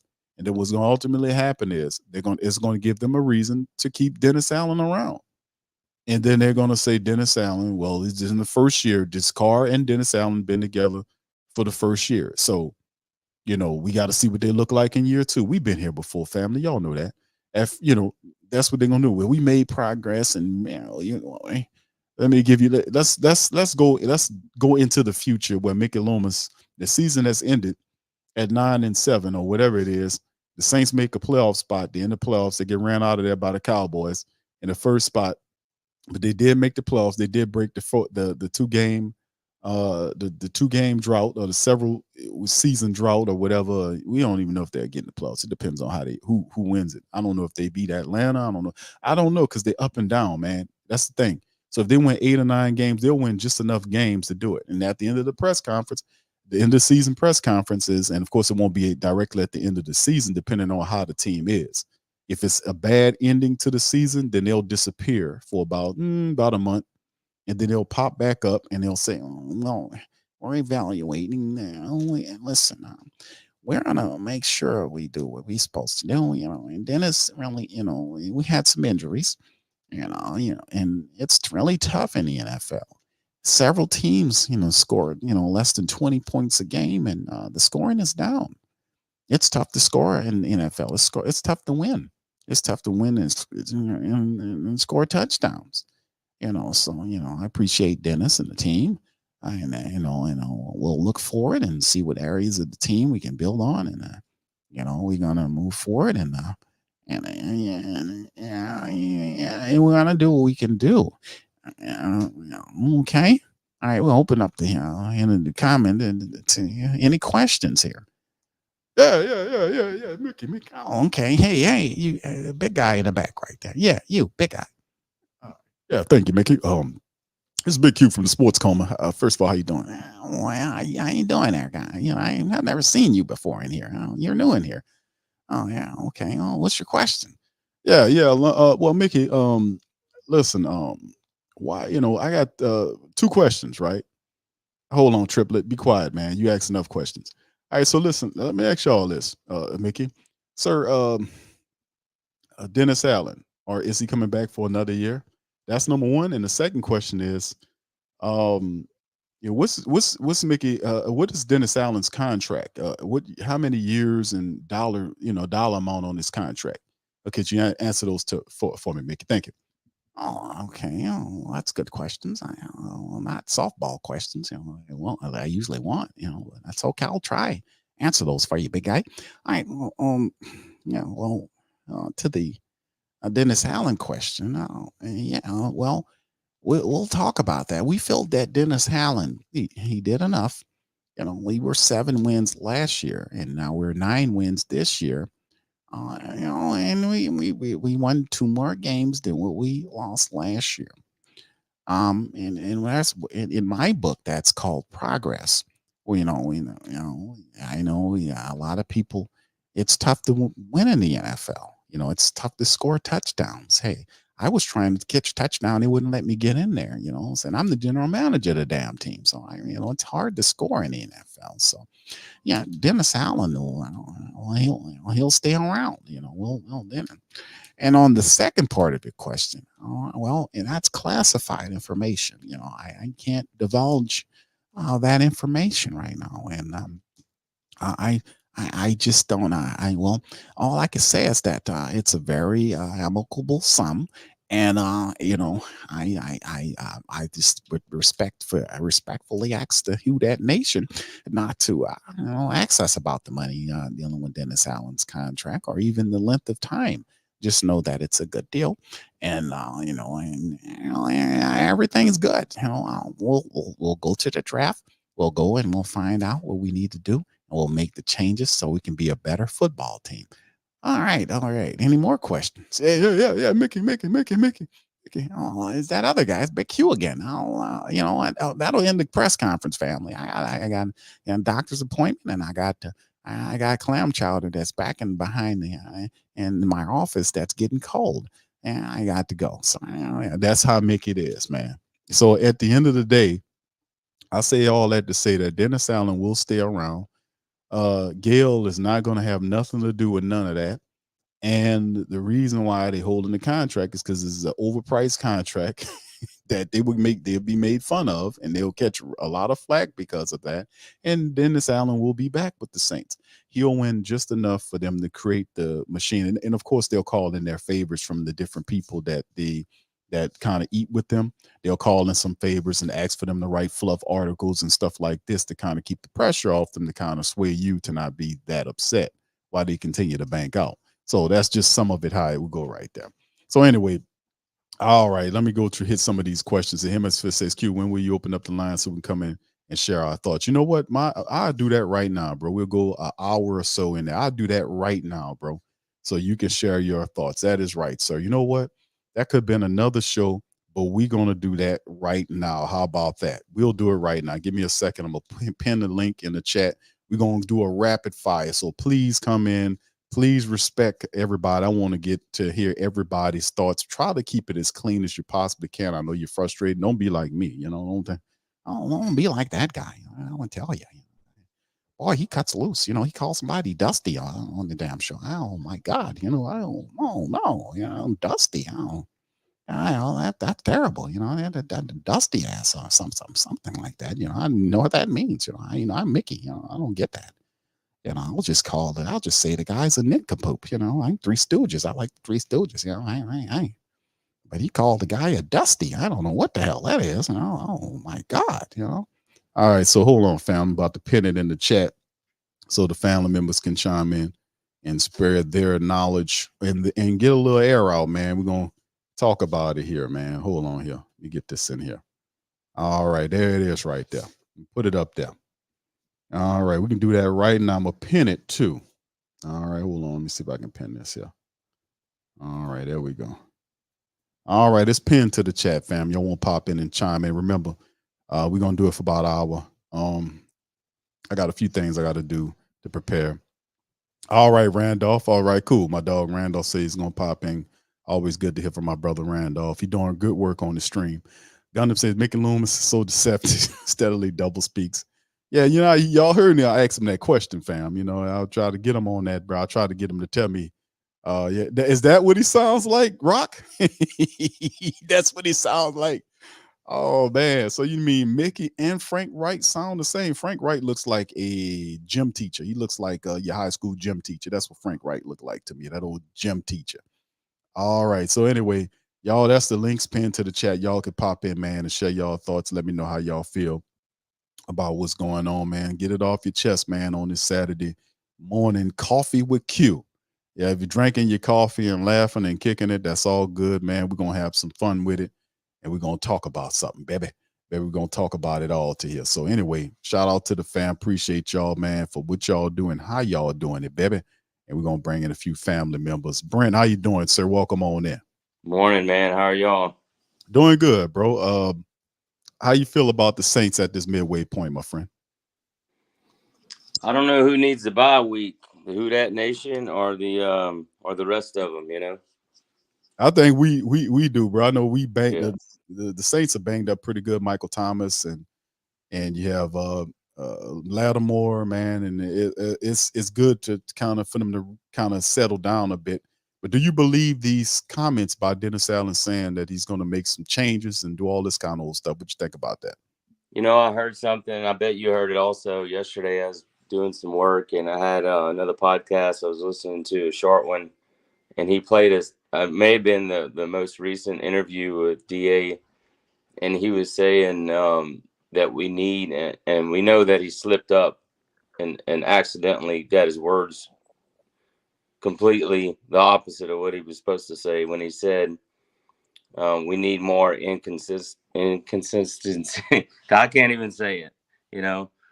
We need to be more inconsistent is what he was saying, which I commented the other day about if you're too consistent, well, you're too predictable. So if you're in a battle or in a game and competing, do you really want to be very predictable? I think consistency is a word that's just getting thrown around as a little feel good word to say, oh, we're going to improve. We're going to be more consistent. Well, what does that even mean? Consistent which way? You're 500. What do you mean consistent? That's my question. But did you hear that clip of him? Yeah, and that's the thing which creates so much turmoil and mindset of when you hear the coach waffle like that. You hear him saying changes, you hear him saying this kind of stuff, you hear him saying some of the craziest stuff in the world, like halftime adjustments is overrated. That's just do your damn job, man. He got on Duncan for that, and then the next person that comes out is a pause in the Debo that says that we got to make the halftime. We had made halftime adjustment. Got to make the adjustments. So I mean, it's just he's kind of all over the place with his stuff, and it's kind of not read, but I don't really trust Dennis Allen to do what he said he's going to do. No, I just like that, Brent. No, and don't we make adjustments every play? So yes. If you're making a play call, isn't that an adjustment every play? If you're making an adjustment every play, what's wrong with making a halftime adjustment? Dennis Allen said they're overrated. That you got to do your. I guess making play calls are overrated too. You know what I mean? Putting your weapons on the field. That's overrated too, I guess. Yeah. Well, Brent, you're bringing up some good points on that, my man. And it's just frustrating, man, because you can see the guys, the team is frustrated, the family base is frustrated, and we just want them to do the right thing, man. We just want now look, Big Q, don't make me go get my clam chowder, Big Q. Oh, hold on now. Let me tell you something. Hold on. Let me tell you. I got that. I had to get up off of that. The press conference. He had to be a toughie right there. That was tough. That was a tough one. All right, Brent, but listen, man, last thoughts, bro. We got another caller, but listen, appreciate you, man. Yeah. Thank y'all, man. I appreciate the show and the therapy this morning. And it's morning where I'm at anyway. I'm in the Redwood Forest here in California. Let me see if y'all can see it on through the window here. Let's see. Yeah, look at that, man. Oh yeah, yeah. That's a nice. You got a nice day going on out there, Brent. Well, it's rainy, man. I thought I was leaving the rain in the Louisiana swamps when I came out here, but it's rainy here too sometimes, you know? Yeah, it's beautiful though out there, man. I've been out there Yeah. sometimes, Yeah. man. It's very nice Yeah. out there. Just Yeah. high. It's very expensive though, but it's very Oh, nice. yeah. Yeah. But thanks. Well, Yeah, okay. We'll be tuning in, man. Appreciate the show. Y'all enjoy your weekend and your therapy, and we'll get through this. yeah, same here, my brother. Thank you, man. Appreciate you, bro. Thank Okay, you. man. All right, that's man. Appreciate Brent, man. He always support the stream, man. Shout out to Brent as well, man. I just seen he sent a cash app. He said for good morning to the fam. Come on, man. All right, Da is the comeback of the year. Da is the comeback player of the year. All right, thank you, man. Appreciate it. Hey, bro, come on now, Brent. dog. Come on, man. Come on, man. We're gonna bring in Randolph to the stream. Thank you, Brett. Shout out to you. What's up, Randolph? How you doing, sir? Man, what's going on, Q? What's going on, family? Man, listen, Good, bro. you already know touched on everything, bro. So I'm gonna touch on this defense, bro. I am disappointed in this defense. Defense is supposed to be the identity of this team, and this defense has been failing us. A lot of y'all out there want to make excuses where they had so much to do because they've been carrying the offense all year. That is an excuse that is weak, and we are not accepting that. We're not in the excuse business. So let me just get that on my chest first. Second, you get paid when you play defense. You get paid to stop the opposing team. It don't say you have to stop them. You only stop them when the situation favors you. It doesn't work like that. You know what I'm saying, Q? But come on, Yes, hold on, sir. I'm powerful. You know, it don't work like that, man. The defense. Uh-oh. You still there, Randolph? You got cut off, man. All right, Randolph got cut off, man. He was about to go into it, and they said, hold on, we got to slow him down, man. He getting a little too buck. His phone went black. Randolph, pop back in, bro. I can't hear you, man. Pop back in when you get a chance, bro. He's about to go off on the defense. Shout out to my brother, Randolph. All right. Any family members that want to chime in, man, please feel free to hit the link. It's pinned to the chat, man. Please come on in. And Randolph makes a good point about that, man, about the defense. Supposed to step it up, man, and really scoring, what was it, 24-3 in the first quarter against the Vikings. That's not very good. But if you look at it from game to game, there's been what we would term as slippage to kind of put it lightly and real lightly. There is no, you can't deny there is slippage, a lot of slippage going on with the Saints defense. Like that allowing 24 points in the first half of the Vikings game was ridiculous. And it's also very ridiculous. The offense is, with all this money pent into it, aren't able to consistently move the ball despite all of the weapons.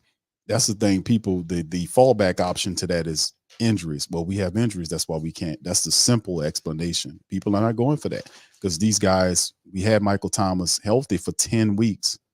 Rashid Shaheed, Chris Olave, Taysom Hill, Derek Carr in and out because he gets, he takes hits that he shouldn't take. But in the end, Randolph's right, man. He's absolutely right. The defense can be an excuse with the defense, especially last game, allowing 24 points in one half of play, man. They stopped one touchdown there. That changes the dynamic of the game. They did do a better job in the second half, but we all know it's 60 minutes, right, fam? All right, so Hemisphere is about to chime in, man. Shout out to Hemisphere. How you doing, sir? I'm doing good, Q. How you doing? You hear me? Yes, sir. I can hear you. Well, it's good to be back on your show. I know it's been a while. Yeah, it's been a minute, bro. It's good to hear from you. Everything going good with you, my friend? Oh yeah, I'm doing good, man. Just got on vacation, trying to enjoy it. But I got a headache, man, watching this team. Bro. Oh my god. So I was looking at a graph earlier today. I think Off the Bench had a thing on it, and Deuce Wyndham, another podcaster for the Saints, had a show on it, and it has Pete Carmichael dead last. in offensive coordinator play calling. Dead last in the league, 32. I listened to Under the Dome with Paul Rhodes. Him and that guy pretty much called out not just the coaching staff, but everybody on the team. Everybody. If Mickey Loomis does not do anything for 2024 and bring these cast of characters back, I'm not supporting it at all. This is tough to watch.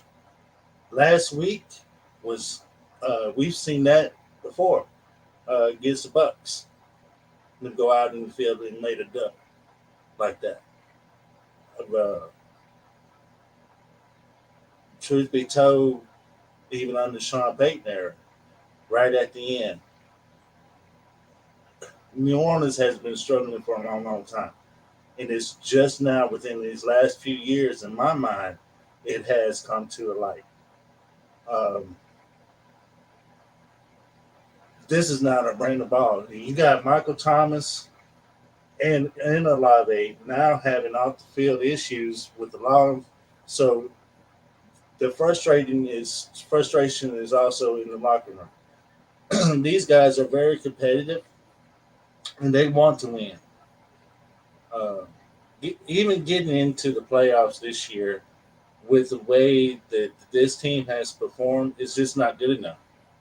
Or to bring these people back for 2024.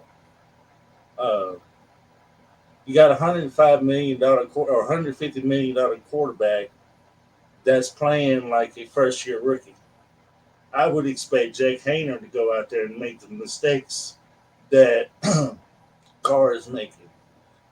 He's not reading the field like you have said. It's just a lot of issues. And I believe I believe the locker room is starting to get divided, especially on offense, because they don't want to play with Carr, because they already know he's not going to go out there and be efficient with the ball. So I guess we're just going to have to stomach out and hope that Mickey and them does the right thing. But being a Saints fan, as long as I know, and you know as well as I do, things ain't going to change over the night. So whenever the day after the season ended, there ain't going to be any changes right away. They're going to milk it and wait for about a month or so, and then, maybe make a change. Or they probably going to keep DA for another year. Just tell them, well, just go and get you some, make changes with the coaching staff. Well, that might be the case, but I feel like that's not going to help the team at all. DA is more of a coordinator. He is not an offensive head coach. He does not know. He's not a leader of men. He has expressed his view on the team in the conferences that I have seen, that he holds the defense more accountable than he does with the offense, even though they have asked him straight up about the offense, and he switches the narrative to the defense. So he avoids it and saying, oh, I got Carmichael over there. That's his problem. My problem is the defense. He called the defense coordinator position or his play calling his baby. Well, your baby has been failing you for past month. And it finally just collapsed on him last week against Minnesota. So this week we got, changes are coming, but it's not limited to the bye week. So we're not going to see any changes. He's not going to get Carmichael out of there. He's not going to do anything with Derek Carr. He's going to keep Derek Carr in there. He's going to roll out with what he's got. And we just going to have to stomach it for the rest of the year. I have zero confidence in this team, this coaching staff, and I'm very, very disappointed in the leadership that's sitting on top of the team. I'm telling you, Q, if Mickey Loomis does not make a change at head coaching position or anything, like I said in chat, I will not support them. And I've been a Saints fan all my life. And I'm sorry to say that, but I hate it. I can't stand it. I can't stand sad ball. Can't stand watching this sorry, pathetic team play, even though they are 5-5 and sitting on top of the division. The rest of the teams that's inside the division sucks, just like we suck. But that still does not change the fact that the, the product on the field sucks, and we know we better than that.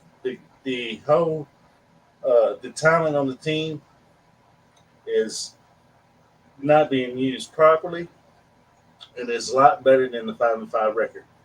The 5-5 record it signifies the bad coaching that is on this team. Period.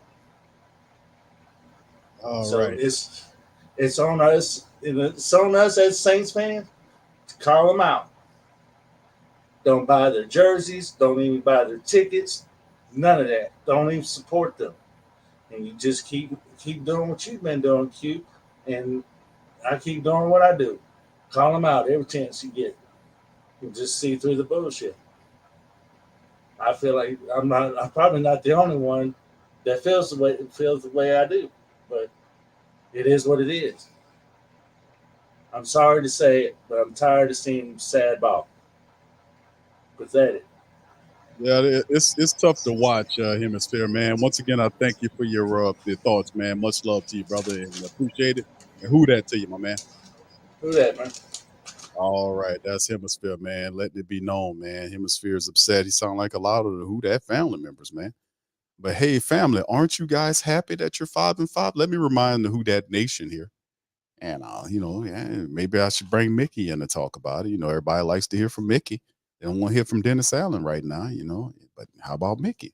Would you like to hear from Mickey as he tells you, that you're not in such a dire straits right now? You're 5-5. You're sitting on top of the NFC South. Let's hear it, Mickey. Could you explain to us so we can calm the family members down? Oh, well, hold on now. Let me.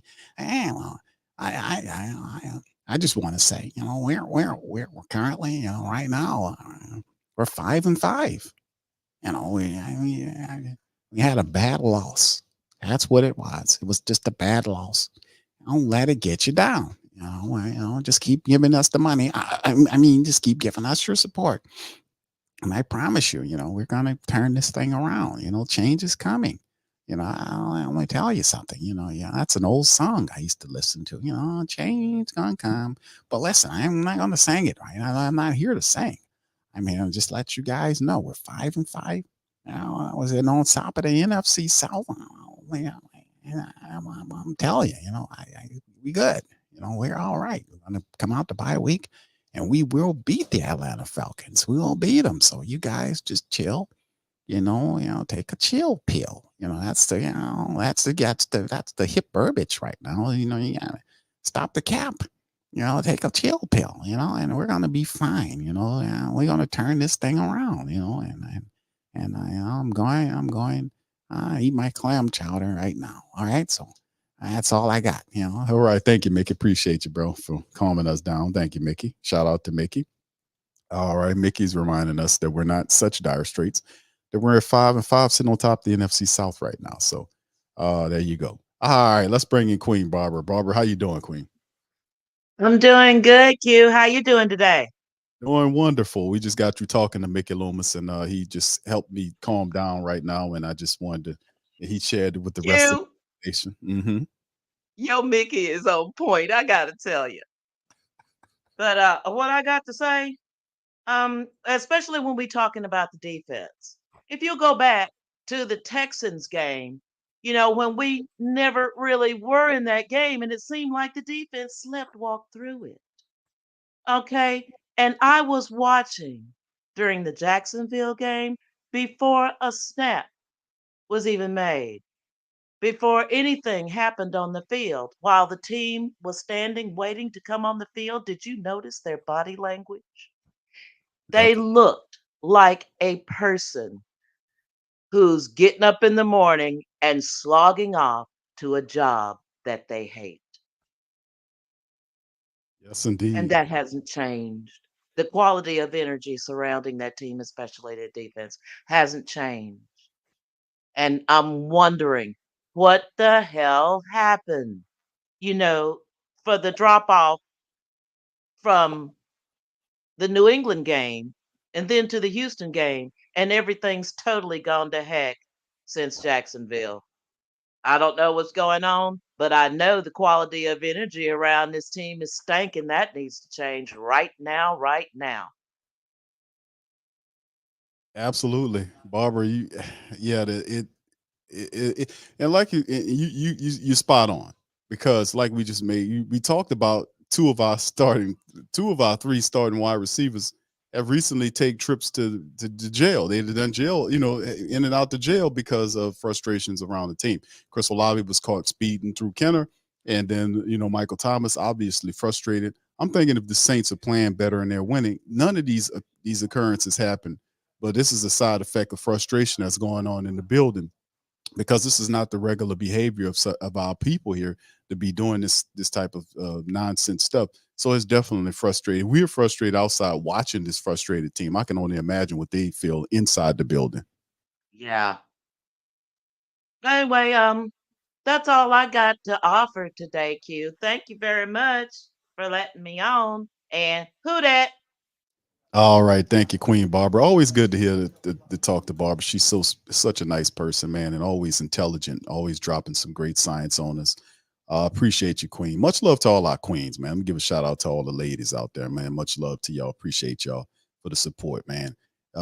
This is true, man. This is very true that we watching frustrated teams here operating, and it is definitely that. So, do they change this thing? That's the focal point going into, as we move through the bye week into preparation against the Atlanta Falcons, which is obviously it's going to be a big game insofar as us. This game has some weight with it because Atlanta's sitting right behind the Saints, and a loss could help shift things a bit because you got Tampa Bay and all of them are lining up their game behind us. I want to say in the NFC South, stuff has to change, man. So the Saints come out and get the W. They beat the Vikings. Everything changes. We go into the game with high energy, but it's just so much so. It's just having it's like a governor on your car. It's governed because you want to have that excitement. You want to be able to have that excitable energy going forward, saying, yeah, the team is this, that, and the third. And then the governor on the team is like Dennis Allen. Then you realize that, man, my head coach is Dennis Allen, which means that he's going to, basically smother a lot of what they can do because his lack of ability as a head coach to be able to step in when things are going the wrong direction and make something happen. He doesn't do it. He will allow things to go all the way down and sometimes before he makes an adjustment. It's really ridiculous. Like we've gotten to this point, like we're showing on screen right now, and this is from Steve Patton. This is what a lot of the family members are referring to right here. Is this is a post that he sent out, and this is from basically about the play calling ratings. There's a lot of people talking about that Carmichael, least creative play caller right now in the game. Let me share this one with y'all. The play caller screen does not factor in the RPO's play action motion or screens to see these easy buttons correlate with the model's output is cool to see.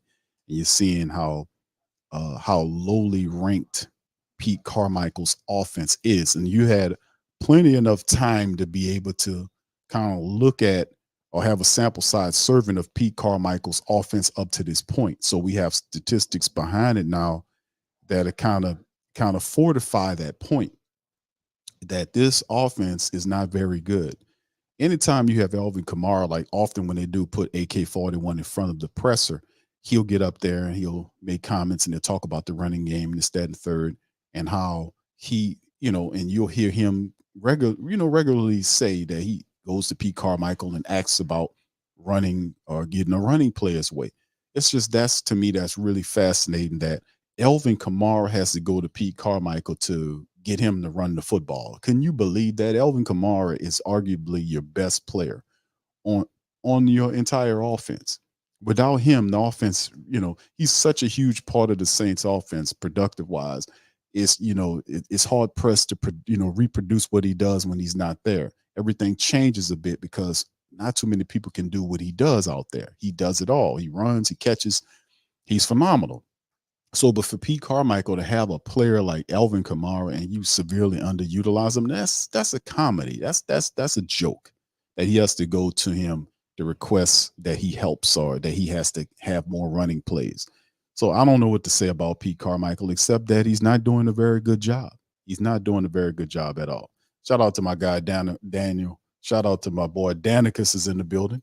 Tyrone, shout out to you, bro. Says no, Big Q. When Saints pick up Carr, I told you in the chat, Carr is not it. I seen this coming. What's that? You did say that, Tyrone. I remember you saying it about Carr. But listen, to the point to other people, while people are looking at Carr, a lot of the film, because we looking at Carr, I was like, let me go and look at this dude and see what he's about. And we was able to look at him. He wasn't doing all this stuff like looking at half the field. He was actually going through his progressions there. I mean, that's probably one of the least things you can look at when you paying a guy $150 million to be your quarterback, and he comes in here and he don't even go through progressions. Like every week, he's staring guys down or going through half the progressions, and he's like, "I'm really working. I'm doing, I do what I do. I tell Chris Olabi, I call Chris Olabi, I FaceTime him. I said, hey, listen, I'm working hard. We kind of did this thing. My face my phone started messing up, so I got off the phone with him. I called Mike Thomas. I said, Mike, listen, trying to do better, trying to fix this all up. I'm gonna make sure I do this. I'm gonna do that. Listen, how about we go out, go get some tacos, and you want to eat? No, So after that, he said no. So I said, let me go look at 22. Sat down, talked about it. Wife came in, said, hey, you need a haircut? No, I said no. Well, I'm all right. I just put on a hat. So she left. I said, start studying again. Turn around. Got up, went outside. Look, sat down. Turned around, looked at the sky, meditated a little bit. Got up, got in my car, left, went to the facility, seen Dennis Allen. Walked past him. Seemed like he was mad at me. It's all cool. It's all good. Sat down, desk, looked, right, seen offensive lineman practicing, running back, Alvin Kamara over there. Said, hey, Alvin, gonna have to make sure we get this together. We're gonna fix this. Turned around, did this. And then, bowl fell out the shelf, picked it up, put it back in the shelf. You know what I'm saying? Went outside, car was on flat, called AAA, got it, then turned around, went back, sat down, looked around, see, what I need to do, fixed it, got on my phone, called the fullback, Adam Prentice, say, hey, why you not running the ball, block for me, he says, I don't know. So I got off the phone with him, called Jimmy Graham, said, Jimmy, what's going on, I'm feeling kind of low. Can I have a plane ride? Can I get an airplane? So I'm feeling a little low. Can I fly in your plane? Jimmy said, no, I ain't feel like it. I said, okay, cool. Well, I'm, so turned around, went back home, sat down, watched TV in the day. So, I mean, it's just fascinating, man. I go through all that just to say, you don't really have any answers of what he's saying. I really do think Derek Carr is working harder, but the thing is not so much on his play ability. Derek Carr needs to do the things that regular quarterbacks do, which is cycle through your entire progression, bro. Seriously, bro. I'm telling you, that's most of your problem right there, bro. And they might have people that's extremely expensive, but at the end of the day, that's there that is advising, but that is the correct advice to give Derek Carr. Derek Carr, listen, man, go through your progressions. Cycle through your progressions. Don't rush through them, because I've seen film where you'll rush through them and then go to the check down. That is not cycling through your progressions. Cycling through means taking your time, diligently going through your progressions while you have a clock in your head and seeing what you like. And if you don't see what you like, either check it down, or if you got some green in front of you, take off and run and slide. But the big point of Derek Carr's game is he's not a dumb quarterback. He's not that. It's the fact that he's not fundamental. That's the problem. He's not going through progressions, man. He's not. He's seeing half the field, and the other half is the wide open wide receiver streaking down the field for a touchdown. And then Jameis gets out there. Well, how could Jameis get out there and throw a touchdown? Because Jameis looking at the entire field. He sees the streaking wide receiver where Carr doesn't, because Carr is not looking to that side of the field. He looks left and centers, and then centers back to left, throw the pass or checks it down. He doesn't see half the film. According to the footage, the 22, you can look on there and watch him do it. He does it all the time. He doesn't see the whole field, and that's why he's struggling. He's not seeing the entire field. All right, so anyway, with that being said, fam, listen, it is what it is. Rock says, y'all better pluck them Falcons and Big Low. Yeah, we're going to be talking to Low real soon. It's supposed to be a NFC South roundtable coming up soon, man. We're trying to get the schedule together. Low is getting it together. So it's supposed to be something we're supposed to do somewhere in this block. So that'll be coming up pretty soon, probably sometimes next week. Yeah, where is Jimmy Graham? Jimmy Graham is, according to Dennis Allen, he's a true professional that he's not active. Jimmy Graham comes to the Saints. He's nowhere to be found. Adam Prentice is activated, but Jimmy Graham is not. And you don't even use Adam Prentice. So make that make sense. So at some point, that's like the KYP philosophy, know your personnel, which they do not. That's why it looks like that. It looks like that. Rock says, please, anybody but the Falcons win the South. Yeah, the Saints, we're so topsy-turvy, so up and down, man. I just can't bet on them that much. I really can't, because you don't know which person is going to be showing up for the game. You don't know who's going to be showing up, and that's something that we have to watch out for. So anyway, with that being said, listen, I appreciate all of our callers chiming in on this episode of the show. It's noon. We're going to get out on that. But listen, man, thank y'all for chiming in. All of the hosts, thank y'all for the super chats and the cash apps and all that, and all of the great support that you guys have been giving.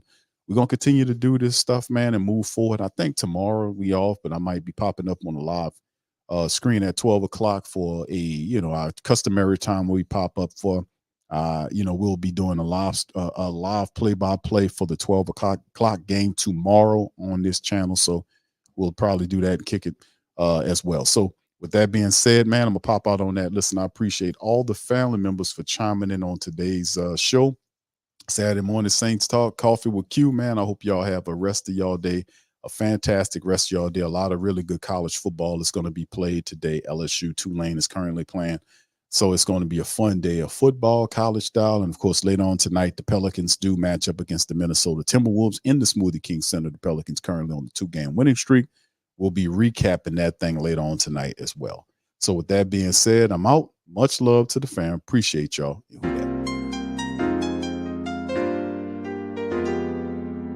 Yeah. Boogie like Benson, I'm a who that. I'm a who that. Long as I'm living, I'm a who that. Lose or winning, I'm a who that. Sports coma, yeah, this is where we do that. Where we do that, where we do that, where we do that, where we do that, where we do that. Boogie like Benson, I'm a who that. I'm a who that. Sports coma, this is where we do that. Where we do that. Welcome, welcome, welcome. Somebody please better help. Running this thing like Elf. I thank God every day I'm not a felt. Go to YouTube Live with Big Q and the guys. If you ain't ride or die, the bandwagon get flipped. Been marching in, that was way for the ring. I was yelling out your chain for the championship. Bucking on town, duck down. Falcons pluck, get shut down. Panthers ain't much touchdown. The vision really belong to us now. So much hate on the Saints, you could probably tell. Ever since Bounty Gate hit the NFL, when things seem fishy, then you probably smell the crooked referees are Roger Goodell. Yeah, like this, and I'm a who that. Every day I'm living, I'm a who that. Lose or winning, I'm a who that. It's the sports coma, this is where we do that. Where we do that, where we do that, where we do that, where we do that, where we do that. Boogie like this, and I'm a who that. It's the sports coma, this is where we do that. You're listening to the Sports Coma with Big Q and the guys on the PRO Media Network.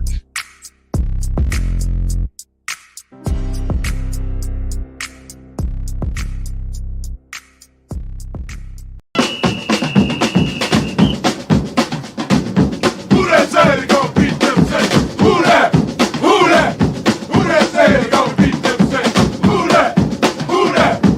that say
platform's store where you can go and buy all the latest merch to support the platform. Available at the Pro Shops, we have dozens of hundreds of products available for you and your family. Unisex tees for men and women, hoodies and sweatshirts, tank tops, kids and baby items, long sleeve tees, mugs, pillows, wall art, bath bedding, face masks, phone cases, stickers, bags, fanny packs, socks, hats, and many other items. Please feel free to check out the Pro Shops.